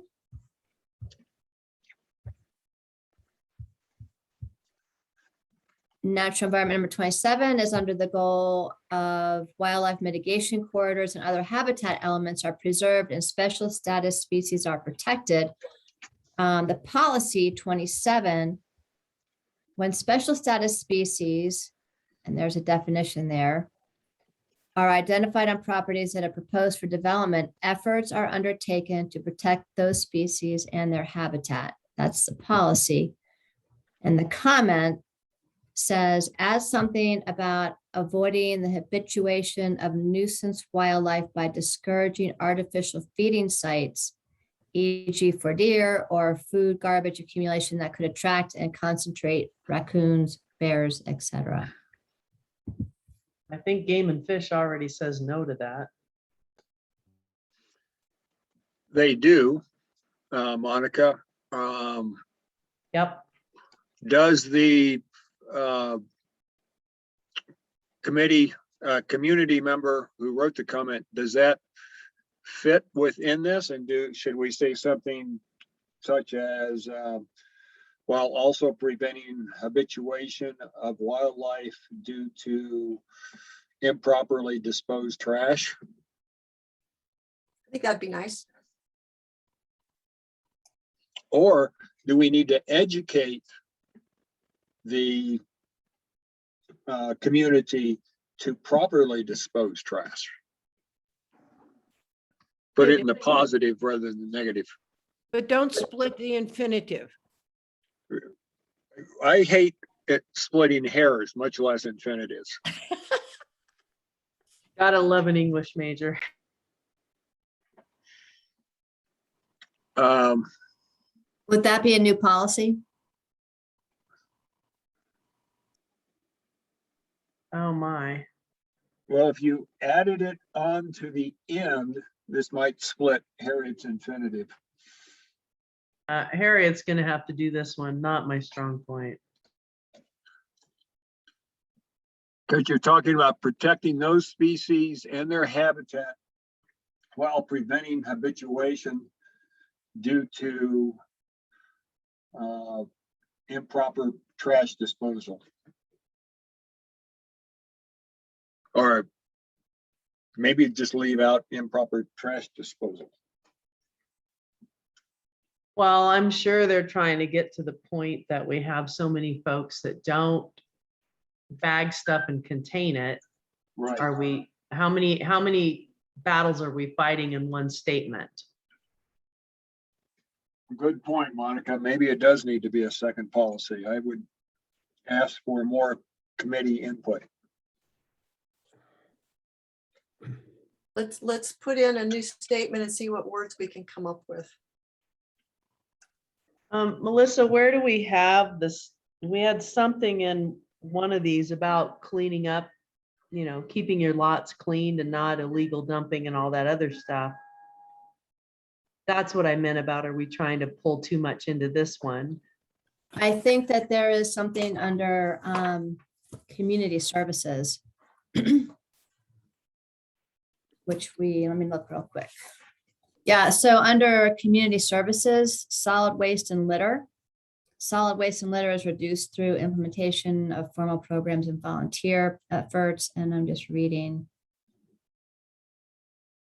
It doesn't talk specifically or speak specifically to non-habituation of wildlife. But it does.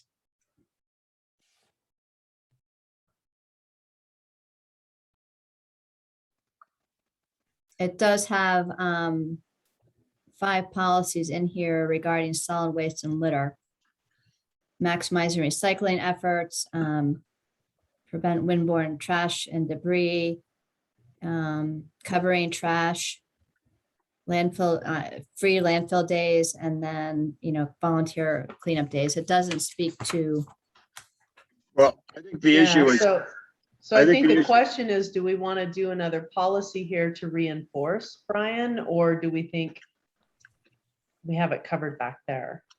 Well, I think the issue is educating the public to properly dispose trash such that wildlife cannot access food or other trash. Well, yeah, and the blackbirds and all that trouble. Yeah. I mean, I agree with the education part for sure. Well, I think that's what we need to hit, because we're not going to control the animal's behavior. We can only control human behavior. Well, no, we can't. Okay. Yes, I agree. We can't control your behavior, Monica. And let's move on. Dave. Well, this is an area plan. Is it appropriate for us to, tell people who live here exactly how they ought to be doing their stuff? Because are they going to read it anyway? It's more like development. Well, if it's related to community health, which it would be, because, that's where mice, rats, whatever else can get into the trash and then potentially, become habituated around houses, and you could pick up, well, like the prairie dogs. Well, yeah. They carry some virus. If I could just read another community service policy, so CS number 6. All residents of the planning area are encouraged to maximize their recycling efforts and properly contain trash to reduce their waste stream.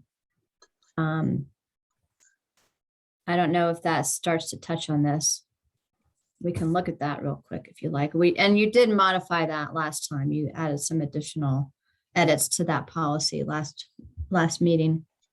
Yeah, I think that's the appropriate place for it to expand on that, just like we've been talking about the that was proposed there about, how you handle the trash that you want to, get rid of, and to make sure that you're not hurting just the stuff we've just been discussing, I think belongs in that other place. Under community services, correct, Dave? Yes. Okay.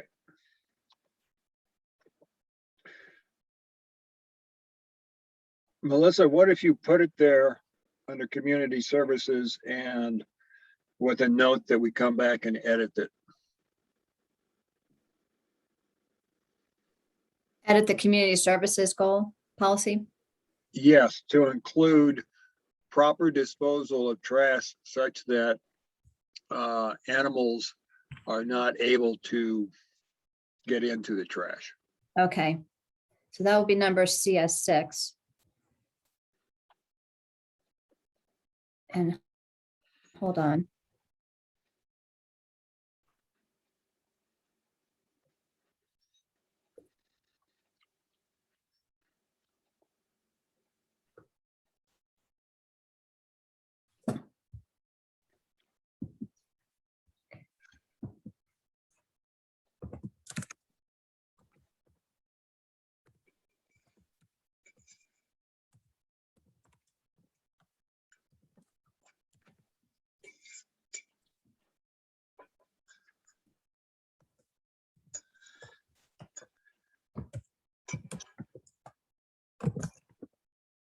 Okay.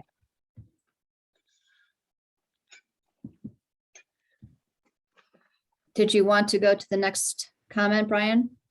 Yes, please. I think that would be NE 23 on the display board. Right. And it's in relation to NE 23. Is where possible, connect parks and gathering places to trails and other transportation routes. And the comment is all trails developed should have the same materials used in construction as those used by National Forest Service trails between Timberline and Flagstaff to be compatible with our rural lifestyle. I think we've already covered that. That does go back to the policy that's in your transportation section that speaks to the county developing trail standard, overall trail standards, which the county doesn't have right now. Right. So I think we've already covered that, unless are there comments from the committee?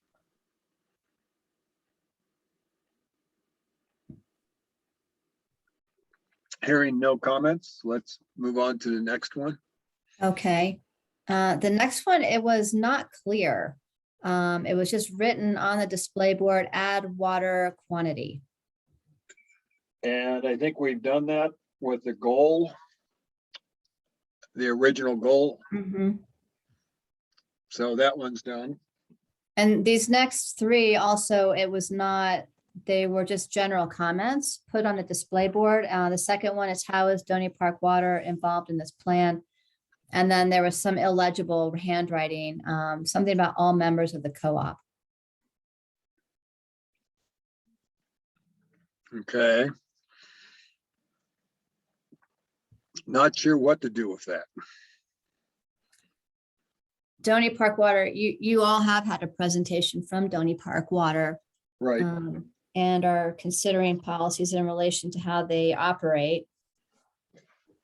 It's also covered in water and wastewater. Right.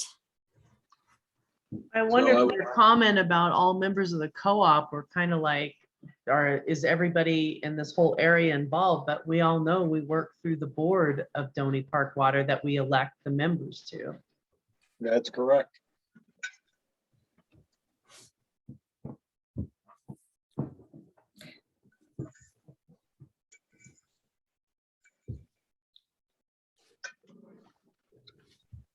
And I think the next one about any developments must consider our dry climate. We've had extensive conversations on that.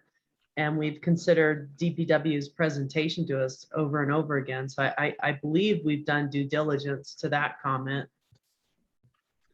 I agree. Agree. Let's move on to the next comment. And this is the final comment in the natural environment, parks, open space, trails and recreation section. There should be a way to improve forest access paths in existing housing areas. For example, Kira Lane, off Arroyo Trail, off Rio Rancho. So I wish Liz was here. She has these. A lot of these have been considered in the transportation section and in that multimodal trails and transit map. But I don't know that she's actually seen this comment. Should that comment go over to transportation?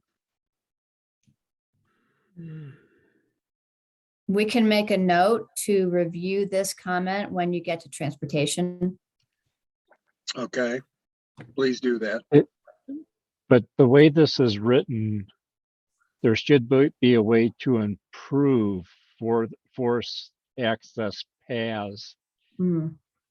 Yeah. In existing. agree. housing. in agree. existing. Go ahead, Dave. Yeah, I agree. There's a, oh darn, can you flip that back to where you were just a minute ago? Sorry, there you go. Yeah, I agree that when you think of trails of something like this, forest access paths and so on, you're not thinking transportation, you're thinking trail. But are these social trails that just have popped up, or are they actually existing trailheads? So I think there's a lot to be read into this, because there's a lot of social trails that people want to turn into trailheads that you just cannot. I agree with you, Jim. So, and I would have to look at the trail maps to see what is in that area again. It's been a while since I looked at that trail map. Well, I'm thinking that's why it would be good to have Liz here, because I think she has looked at those maps. Yeah. And I'm a little bit concerned about the statement improve. Because most people are saying that they want to have the, keep this rural area. Are we improving them, to the point that you have OHV travel on them? Or are we improving them so that folks can get out and walk in the region? Those are two different sets of population and experiences. Right. And if you read that, improve trails from certain areas, do we even know if there is a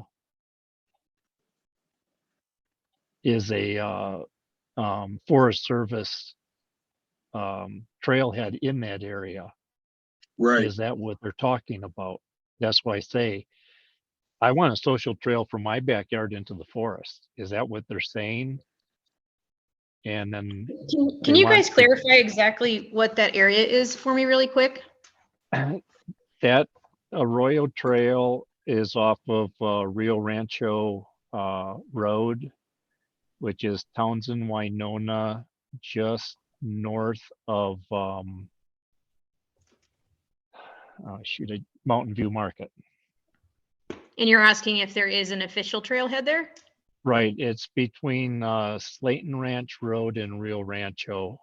There's a little area up in there where Kira Lane and Arroyo Trail, which is actually name of a road, is up in that area. I'll double check, but on the actual, if we're talking about the actual official Flagstaff Trails map, I can say that I have not seen anything on there. Yeah, I think a lot of those are social trails. Yeah, I Those believe drop that, down and I've hiked those them, drop and I believe they are. those drop down into the Rio de Flag area where the bird watchers are. Go Yeah, down only into there that in Picture Canyon is there a trail, and that's it.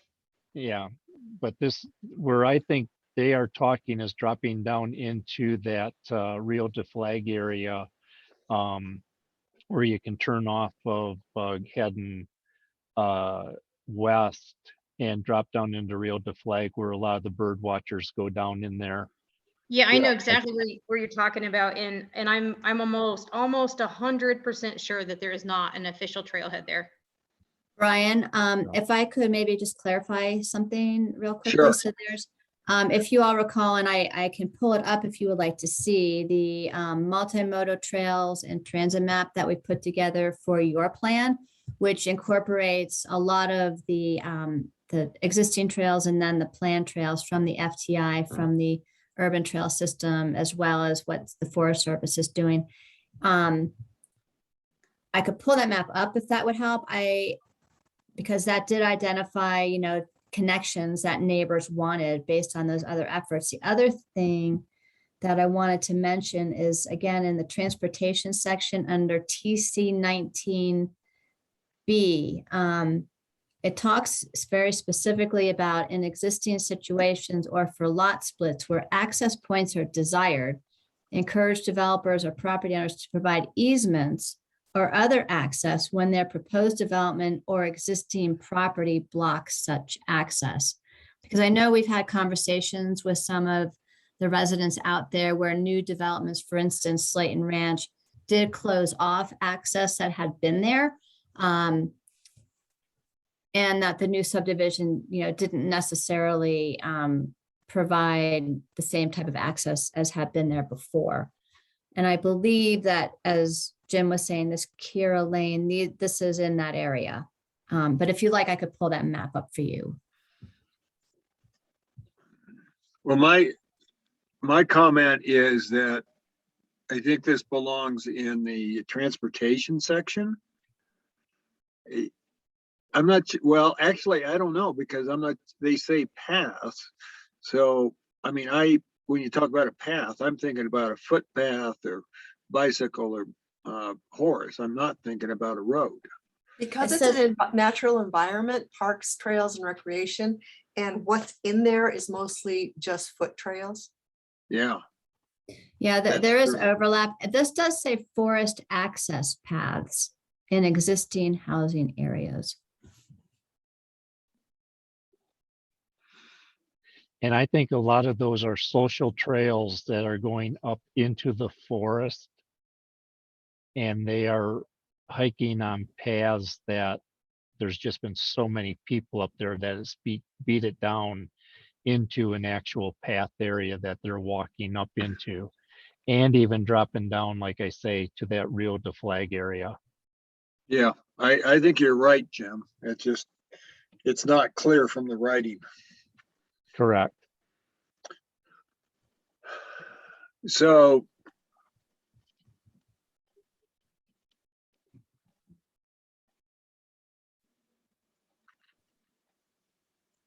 okay,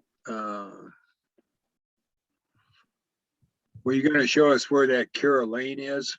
Yeah, is the map showing for you? It is. The map Okay. is showing.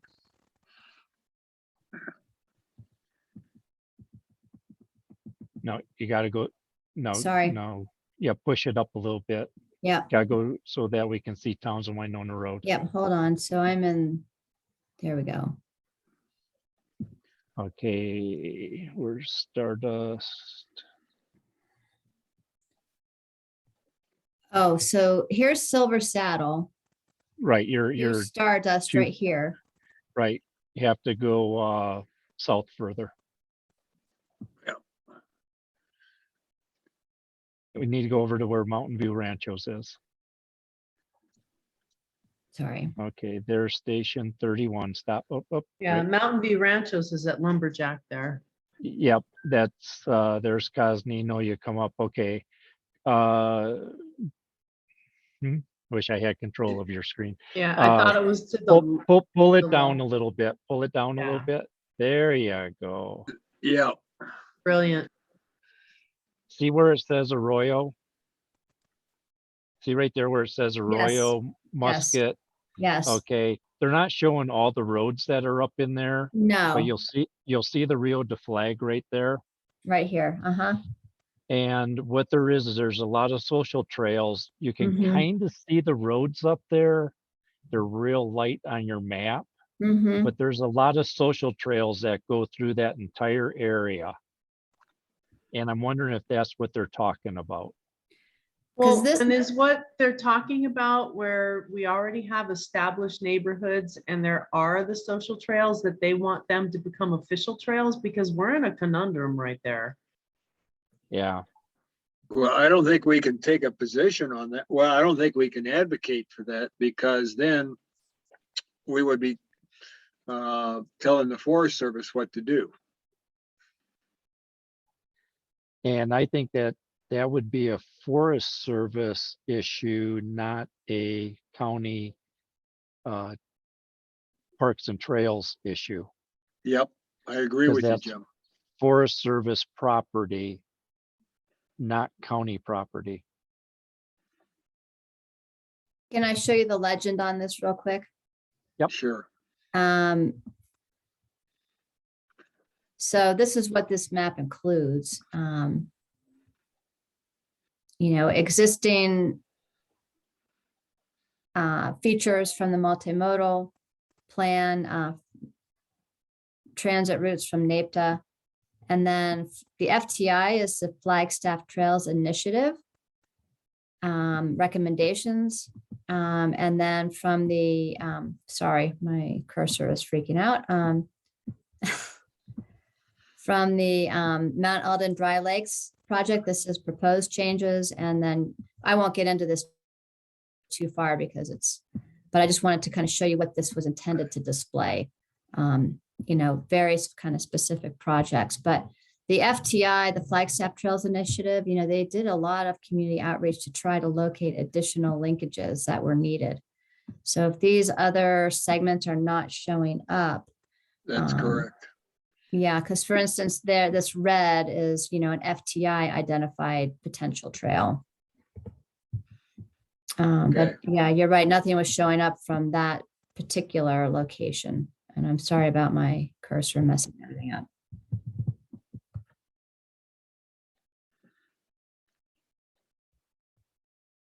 Back down here. Well, I remember that there's no trail shown there at all. Right. So then we're not seeing anything here. And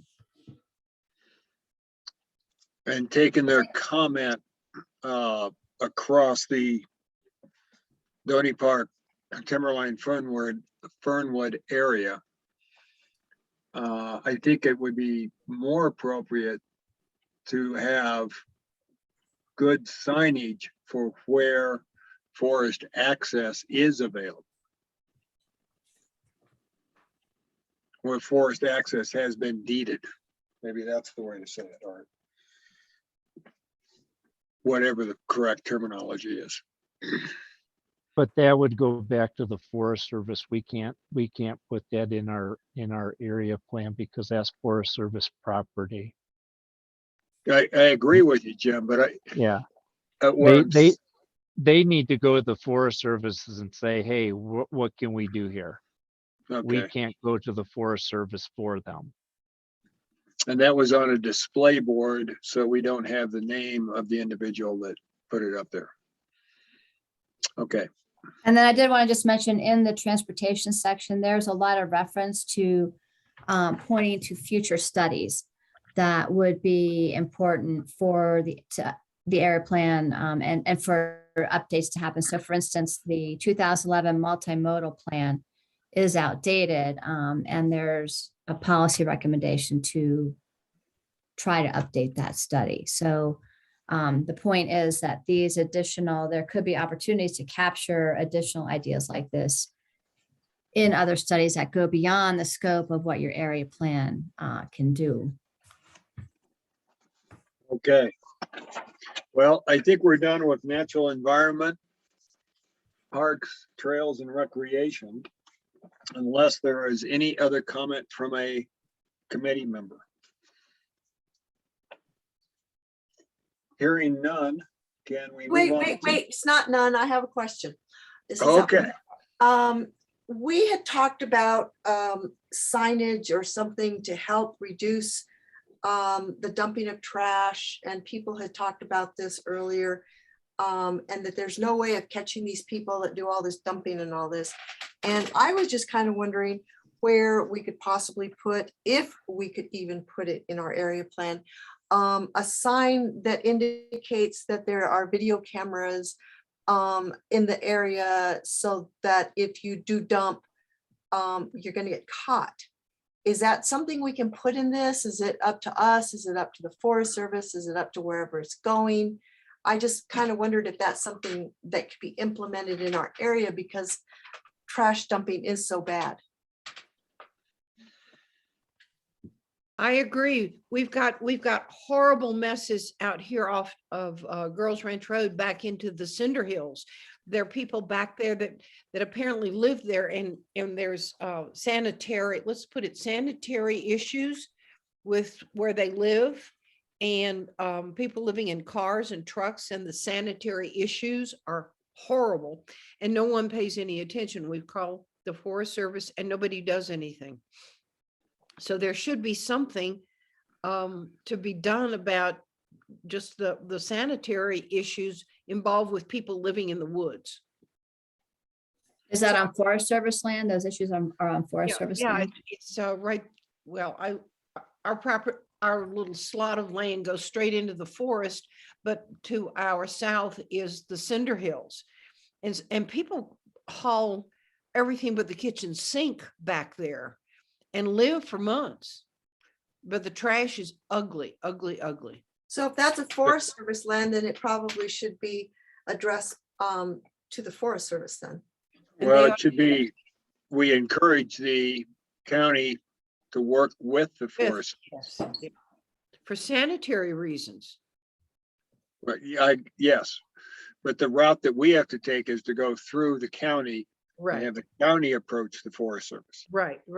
But the issue is health. I agree with you. Well, I was just out, when I was in Massachusetts, I was just out hiking around in a conservation area, and they had signs that, no dumping, this area is under surveillance and blah, blah, blah. And I just thought, well, golly, maybe that would help our area if it's possible. The question then, Evelyn, is if you put a sign there saying that there is surveillance and there isn't, then folks are going to figure that out. Well, no, I mean, we would have it, whoever would be responsible would have surveillance there. Well, that would have to be the Forest Service. Well, it depends on the land jurisdiction. Right. What they do is shoot out cameras. That's a secondary sport. Yes, that's true. Oh, I wondered about that too, unless the camera just can't be seen. Well, I like your idea, Evelyn. I'm not sure how to put it into effect. Yeah, that's kind of what I was wondering. It's like, wow, where would this idea go to so that it could possibly go into effect? And I didn't know either, so I just thought I'd bring it up. So, Evelyn, what if you were to play around with the idea, come up with some draft language and bring it back to us once we're completed with our review of public comments? Tonight? No. Brian, if I could just mention that in the draft, there's a national forest goal, ecosystem health is improved and risk of catastrophic wildfires reduced, but there's a section in natural environment for national forest issues goals. And, maybe speaking to a new goal that's not in here right now. That would be the place for it to go. I'm not seeing anything specific related to health and safety issues on National Forest. And if that's where, this idea is Yeah. appropriate, then maybe there needs to be a new goal added.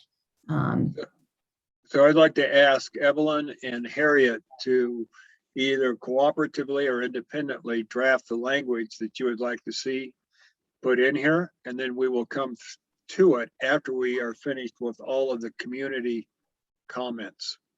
We'll come back to this document. Okay. That makes Evelyn, sense? Yes, Evelyn, we'll get together. okay. Okay. At All right. the PT or somewhere else? So let's move on because we're going to run out of time.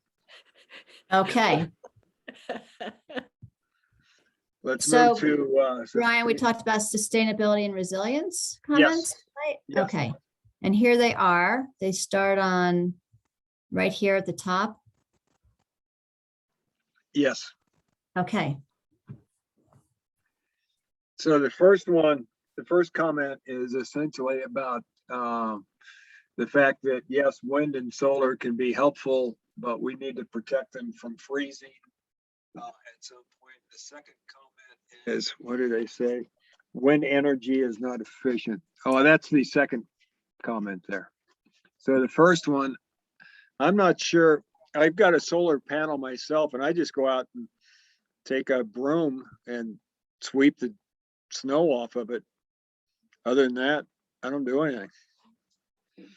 So I don't know how you resolve the issue that Robert Bratz has brought up. Any comments from the community, from the committee?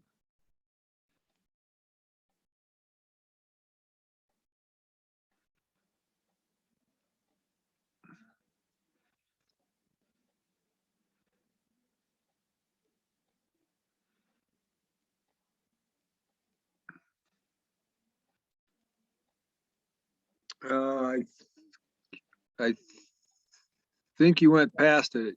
sorry There for it the is. scrolling. I was bringing up the goals and policies. And there wasn't one specific, That was a generic comment. that was a generic comment. That's right. So the comment was, if you're gonna have windmills and solar electrical, you gotta have some way to prevent them from freezing. I don't know how you do that. That's aspirational. I think it is too. And there's no way you put that into a regional plan. Any other comments from the committee? I Let's think move. like they both say, both the first two of them, they're just general comments. They don't go to any policy. Yeah. Yeah, I agree with you. Okay, any other comments on the general comments? Okay, let's go on down to the next comment. About wind turbines. Well, I think Jim said it very clearly. These are general comments that don't lead to a Okay. policy. Okay. So then are you looking at comment number 101 Yes, on SR2? correct. Okay. SR2 is water conservation should be practiced by property owners throughout the planning area using a variety of design options. Okay, and their comment was specific to the end of that, what you have in yellow, policy XX. Yes, I think that it was more of a question. It is a question. Mhm. And it wasn't a separate document. It's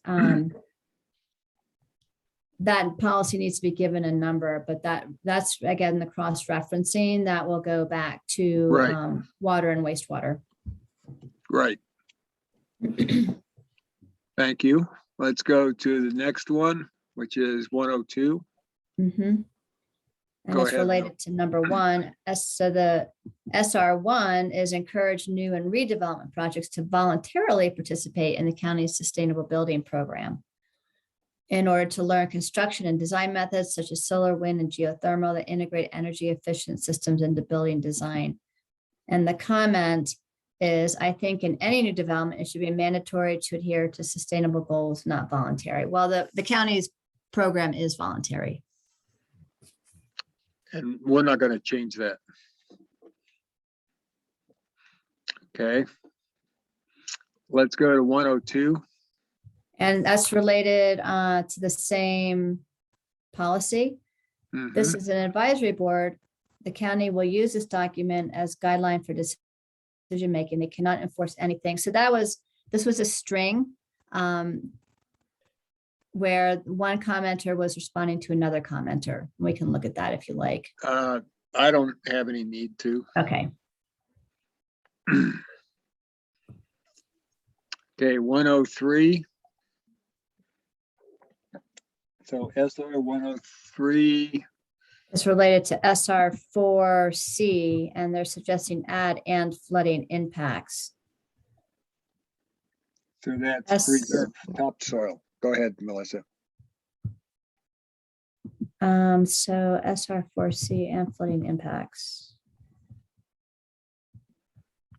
And was Oh, I that- think that they meant on SR4B, community and neighborhood co-ops that focus on forest health by preparing for and plan to mitigate wildfire and flooding impacts. That's what I think this was trying to encourage. Was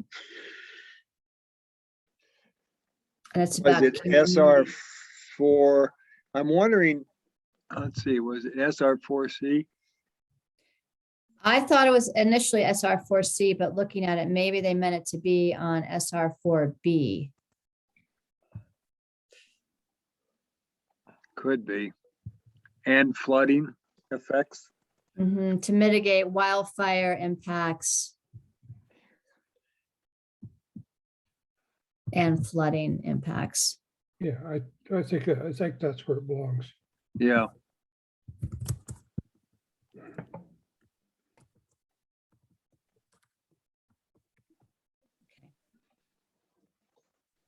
Okay. The next one is number 104 related to SR4. And again, SR4 is promote community resiliency by supporting. And then the comment, perhaps this policy could be broadened beyond preserving soil to something like managing vegetation and landscapes to be climate resilient, favoring native and climate appropriate plants, and promoting education outreach to encourage use of plantings that would be resilient to expected climate futures. So when I looked at it, I think that would be, if we include that, I think that would be a separate separate letter, like letter E. I think they may have been referring to SR3. Looking at where the one comment number 104 here, Yeah. it may have been more related to SR3, preserve topsoil by planting native plants, grasses, and drought tolerant vegetation, and controlling invasive weeds. Use strategies such as informational and educational programs. And I wrote, encourage native and climate adapted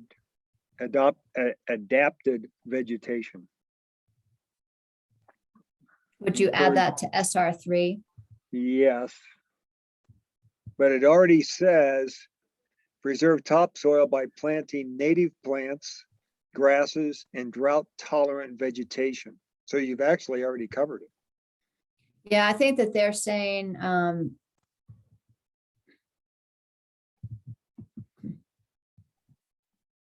yeah. I think SR3 covers that concern.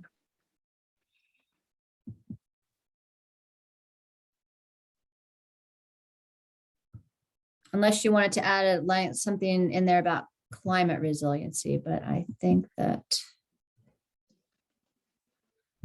it was specific to being climate resilient. We already have drought tolerant in there. Okay. Yeah, I don't see how you, I think that's covers it. But maybe there is saying preserve topsoil and all this, and they're saying add management. So somehow they want management in there.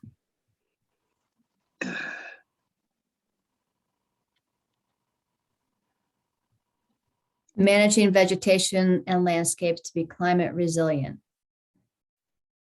And we've already got our landscaping in there as drought tolerant, which is what is for our area. That's Yeah. what we look at when we do DROs. We go with native plants and drought tolerant plants and try to get to low water usage plants when we do our DROs for different developments.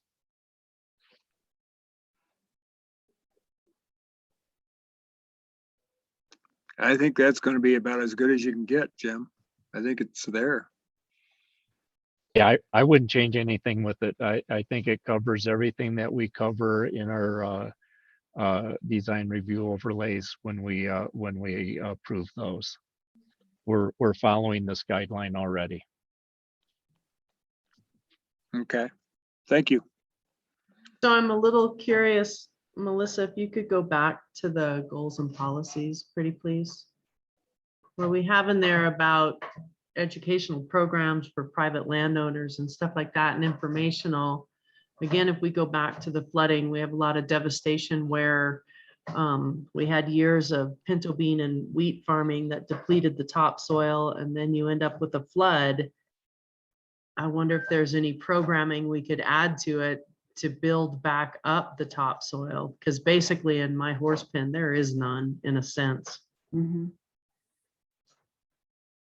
So, I mean, I just think we have certain parts of our area where they're struggling with a flood covered, where, you know, about the only thing that'll grow is invasive weeds. And then you fight against those, and then you end up with a dust patch.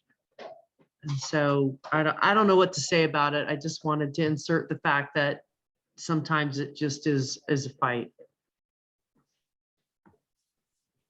So are you suggesting possibly adding something to SR3 that would promote building and enhancing topsoil? Yeah, I mean, that's definitely what we need in a lot of areas out here. Like I said, those folks that live where the pinto beans and wheat were farmed, like the old Mormon bean canning shed is on my property.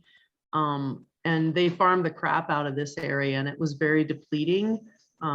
You know, no fault of theirs, but it was very depleting. And so I think the community needs more than just information and educational programs for what to try to grow. It's almost like they need materials.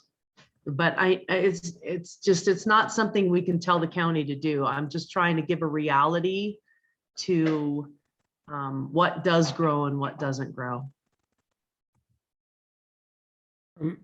Could we say preserve and improve topsoil? Yeah.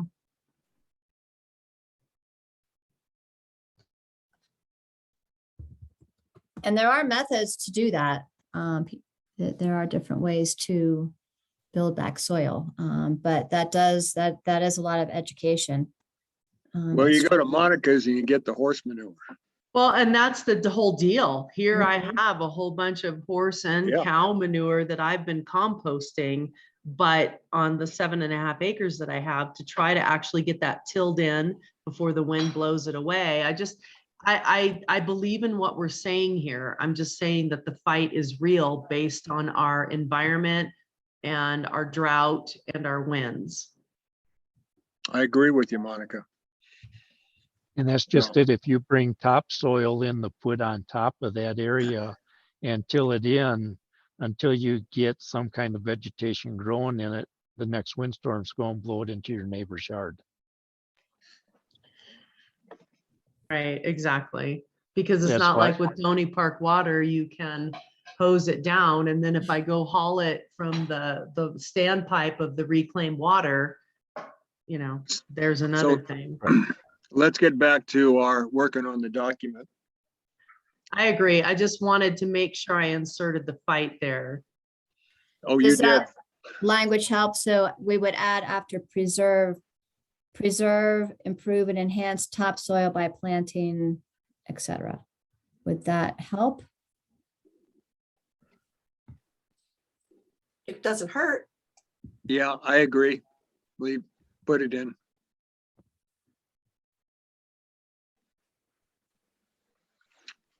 Monica? Yeah, I think that helps. Thank you. Okay, now you're on your last one, Brian, number 105. Okay. And other communication systems such as emergency alert. That's SR5.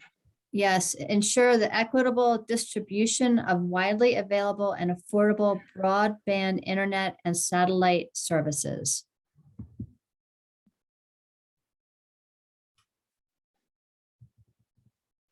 Well, again, adding that certainly doesn't hurt. I would say distribution of widely available and affordable That's specific to internet. That's yes, it is. And this is regarding communication, emergency alert channels. As well, at the end, add as well as emergency alert systems.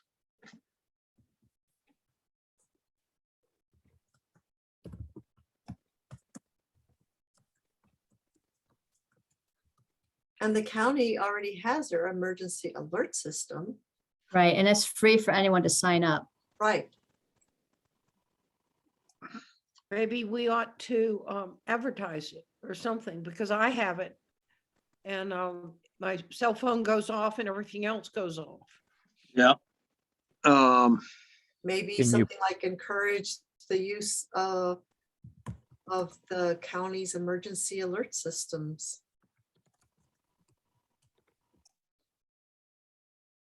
And put the link in there as to where they can get it. Yeah, yeah. Information on how to would be important. That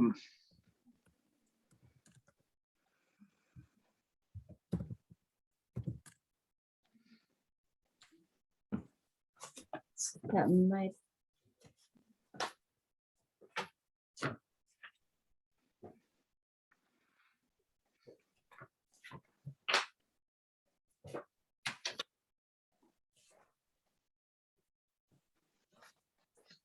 Here, I Sorry. just want to be sure, this is Sailor. I just want to be sure that when we do provide the information or provide the link, that we just provide something generic, because that has changed a few times. Right.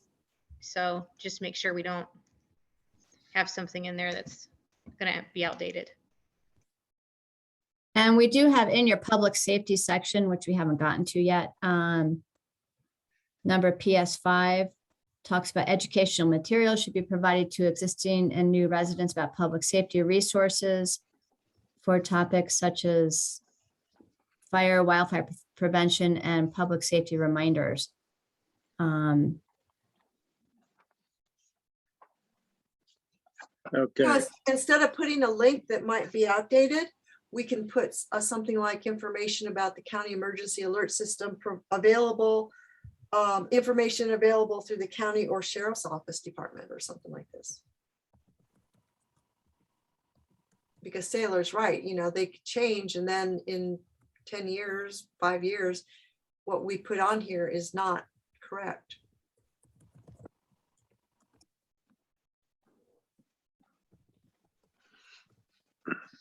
Yeah.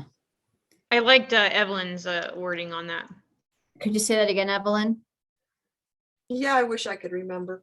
Just Something okay. available through the county or sheriff department. Or sheriff department. Coconino County website or Sheriff's Department. Right.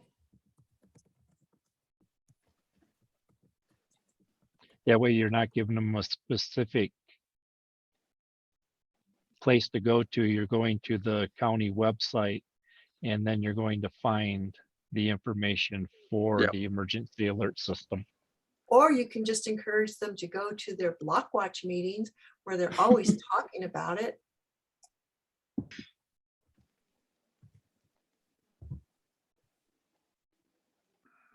Okay. And that concludes your sustainability and resilience section comments. And it is 7:30. We still need to have community comments and close up with our comments, decide on meeting dates.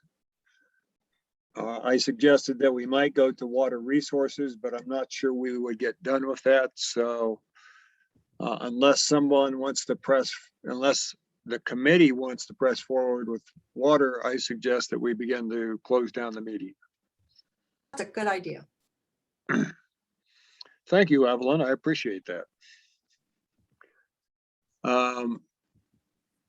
Anything else that you need to share with us about our editing of the, what do I want to say, the community meeting comments? Melissa? No, you got through the sections that you were aiming to complete tonight. Okay. So let's go back to your, Okay, yes. all right, here we go. We are, That's exactly, yep. so you've done these two, and then the next slide, sorry, is about the schedule. So this slide was just repeated twice. Well, if you could go back to that. So what we have left is public safety. Is Rob going to be available? We don't know what our next meeting date is yet. Well, the next meeting would be on December 9th. Well, I was going to propose, looking at what we have public safety, transportation, circulation, water, but the big one is the land use. And that is one that I think we need to drop back and pick up next, for the reason that we have a lot of comments on it.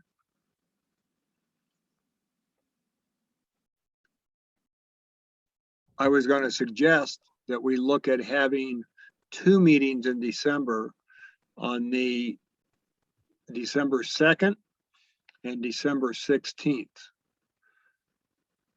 And my objective here is to reach a mental completion point of going through the goals and policy comment review by the end of the year.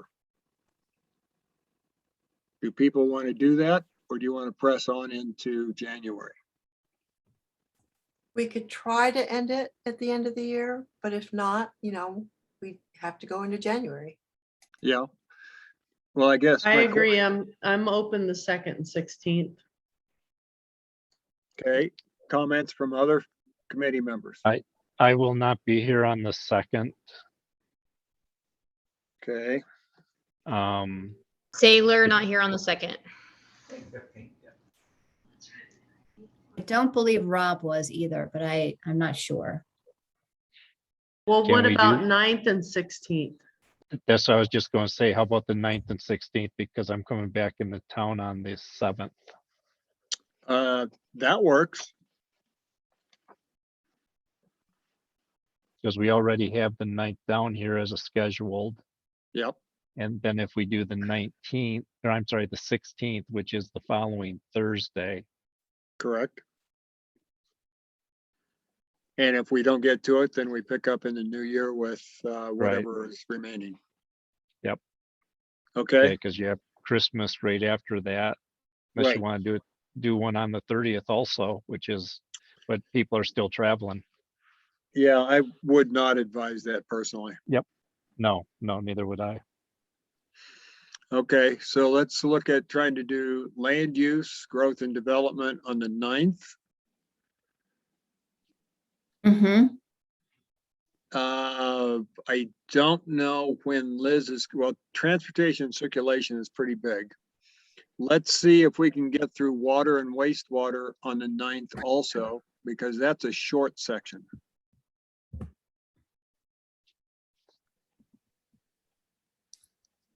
So You you're wanna do wanting to keep land use, growth and development on the 9th, and try to Yes. do water resources on the 9th as well? Yes. I think Do that's water- doable. do water resources first because it's a small one, Mm-hmm. and then jump into land use. And if land use goes over, then we can pick that one up on the 16th Yep. and then go into a public safety or transportation. You guys know Liz is going to want to be here for the transportation one, so hopefully she is available. I think she will be. I think she said she would be gone this meeting, but available on the 9th. I think so too. So we can just leave it as that, as you have it currently, Melissa, and then Okay. fill it out as we, Okay. okay? Okay. And then just, I won't go back into presenter mode, but I'll just go to the next slide then, just to look at our schedule. And actually I did a new graphic to kind of illustrate the schedule. I will do presenter mode for this, be easier to see. So we had the open house in September on September 28th. And just looking at the calendar, if we keep on track, then we could get to start public hearings in April. We'll need to stay on a pretty rapid pace and then have a discussion about another open house or how you would want to approach that. But this is just an updated graphic to kind of hopefully show you the finish line. Good. I'm getting excited. It will be 2 years and change by the time we get done. Yeah. I also just want to do a little bit of the community cheering for our original, or our first open house, how wonderful everyone reacted and how cooperative they were and how much they enjoyed seeing each other. That kind of thing ought to be carried through somehow, some way. I don't know how, but getting people together, the new people were the ones who were most enthusiastic about meeting everybody else. We ought to try to be more of a community going forward. And I think that that will happen organically, or I'm hoping it will, Harriet. I would like to see us begin to have in-person meetings when it's deemed appropriate. Yeah, but then I think going forward, would it hurt for the community that we've defined to meet once in a while at the fire stations just to discuss local issues, to see each other, to communicate? Are you talking about post completion of the? No, yeah, I am talking post, but keeping the community energy. Engaged. Yeah, engaged and energy going forward. It was just, I thought, a wonderful event. That's kind of what the block watch meetings are all about. Yeah, it is. The what meetings? The block watch. Oh, okay. Well, it's not kind of my thing, but okay. It can start being your thing, Harriet. Well, I can start carrying my gun, I guess. Oh my gosh.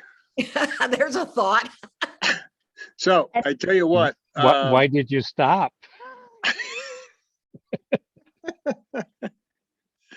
Harriet and Evelyn, you are now appointed cheerleaders for the continuation of energy. And we will do that. And we will do that, Evelyn. Okay.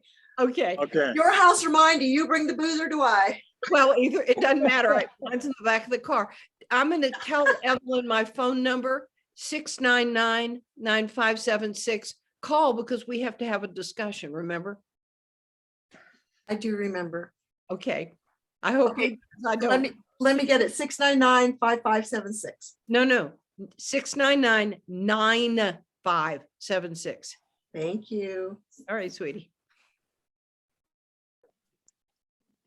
Okay, let's move on, please. Okay, so the next meeting is December 9th, 2021. Any of the current attending committee members not able to make December 9th? Okay. Let's move to public comment. We still have some public members with us. So let me open the floor and ask for public comments.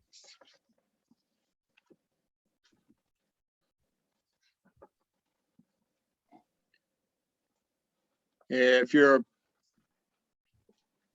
a community member and want to share with us, please unmute yourself.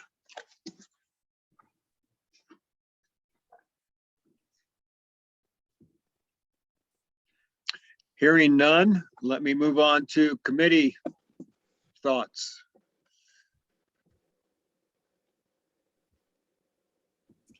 My main thought is there is going to be a historical eclipse tonight, tomorrow morning. Hasn't been this long in like 600 years. So like, get out there, woohoo! Yep, 2 o'clock 2 a.m. tonight is maximum. Yeah, so set your alarm. Okay. So Evelyn's going to be out watching the pale moon. Who I'll else? watch it through the backside of my eyelids. I'll watch All right, it for Jim. everybody.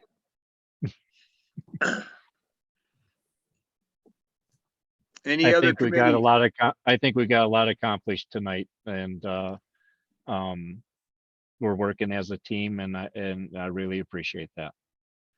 Jim, I was going to make that very comment at the end, but I do agree and I thank you. Here, Thank you, here. everybody. Dave Browning, any comment? No, I second the ones that were just made about this being a productive and meeting, and everyone chimed in and everybody participated, and it's working out pretty good. Good. John Ruggles?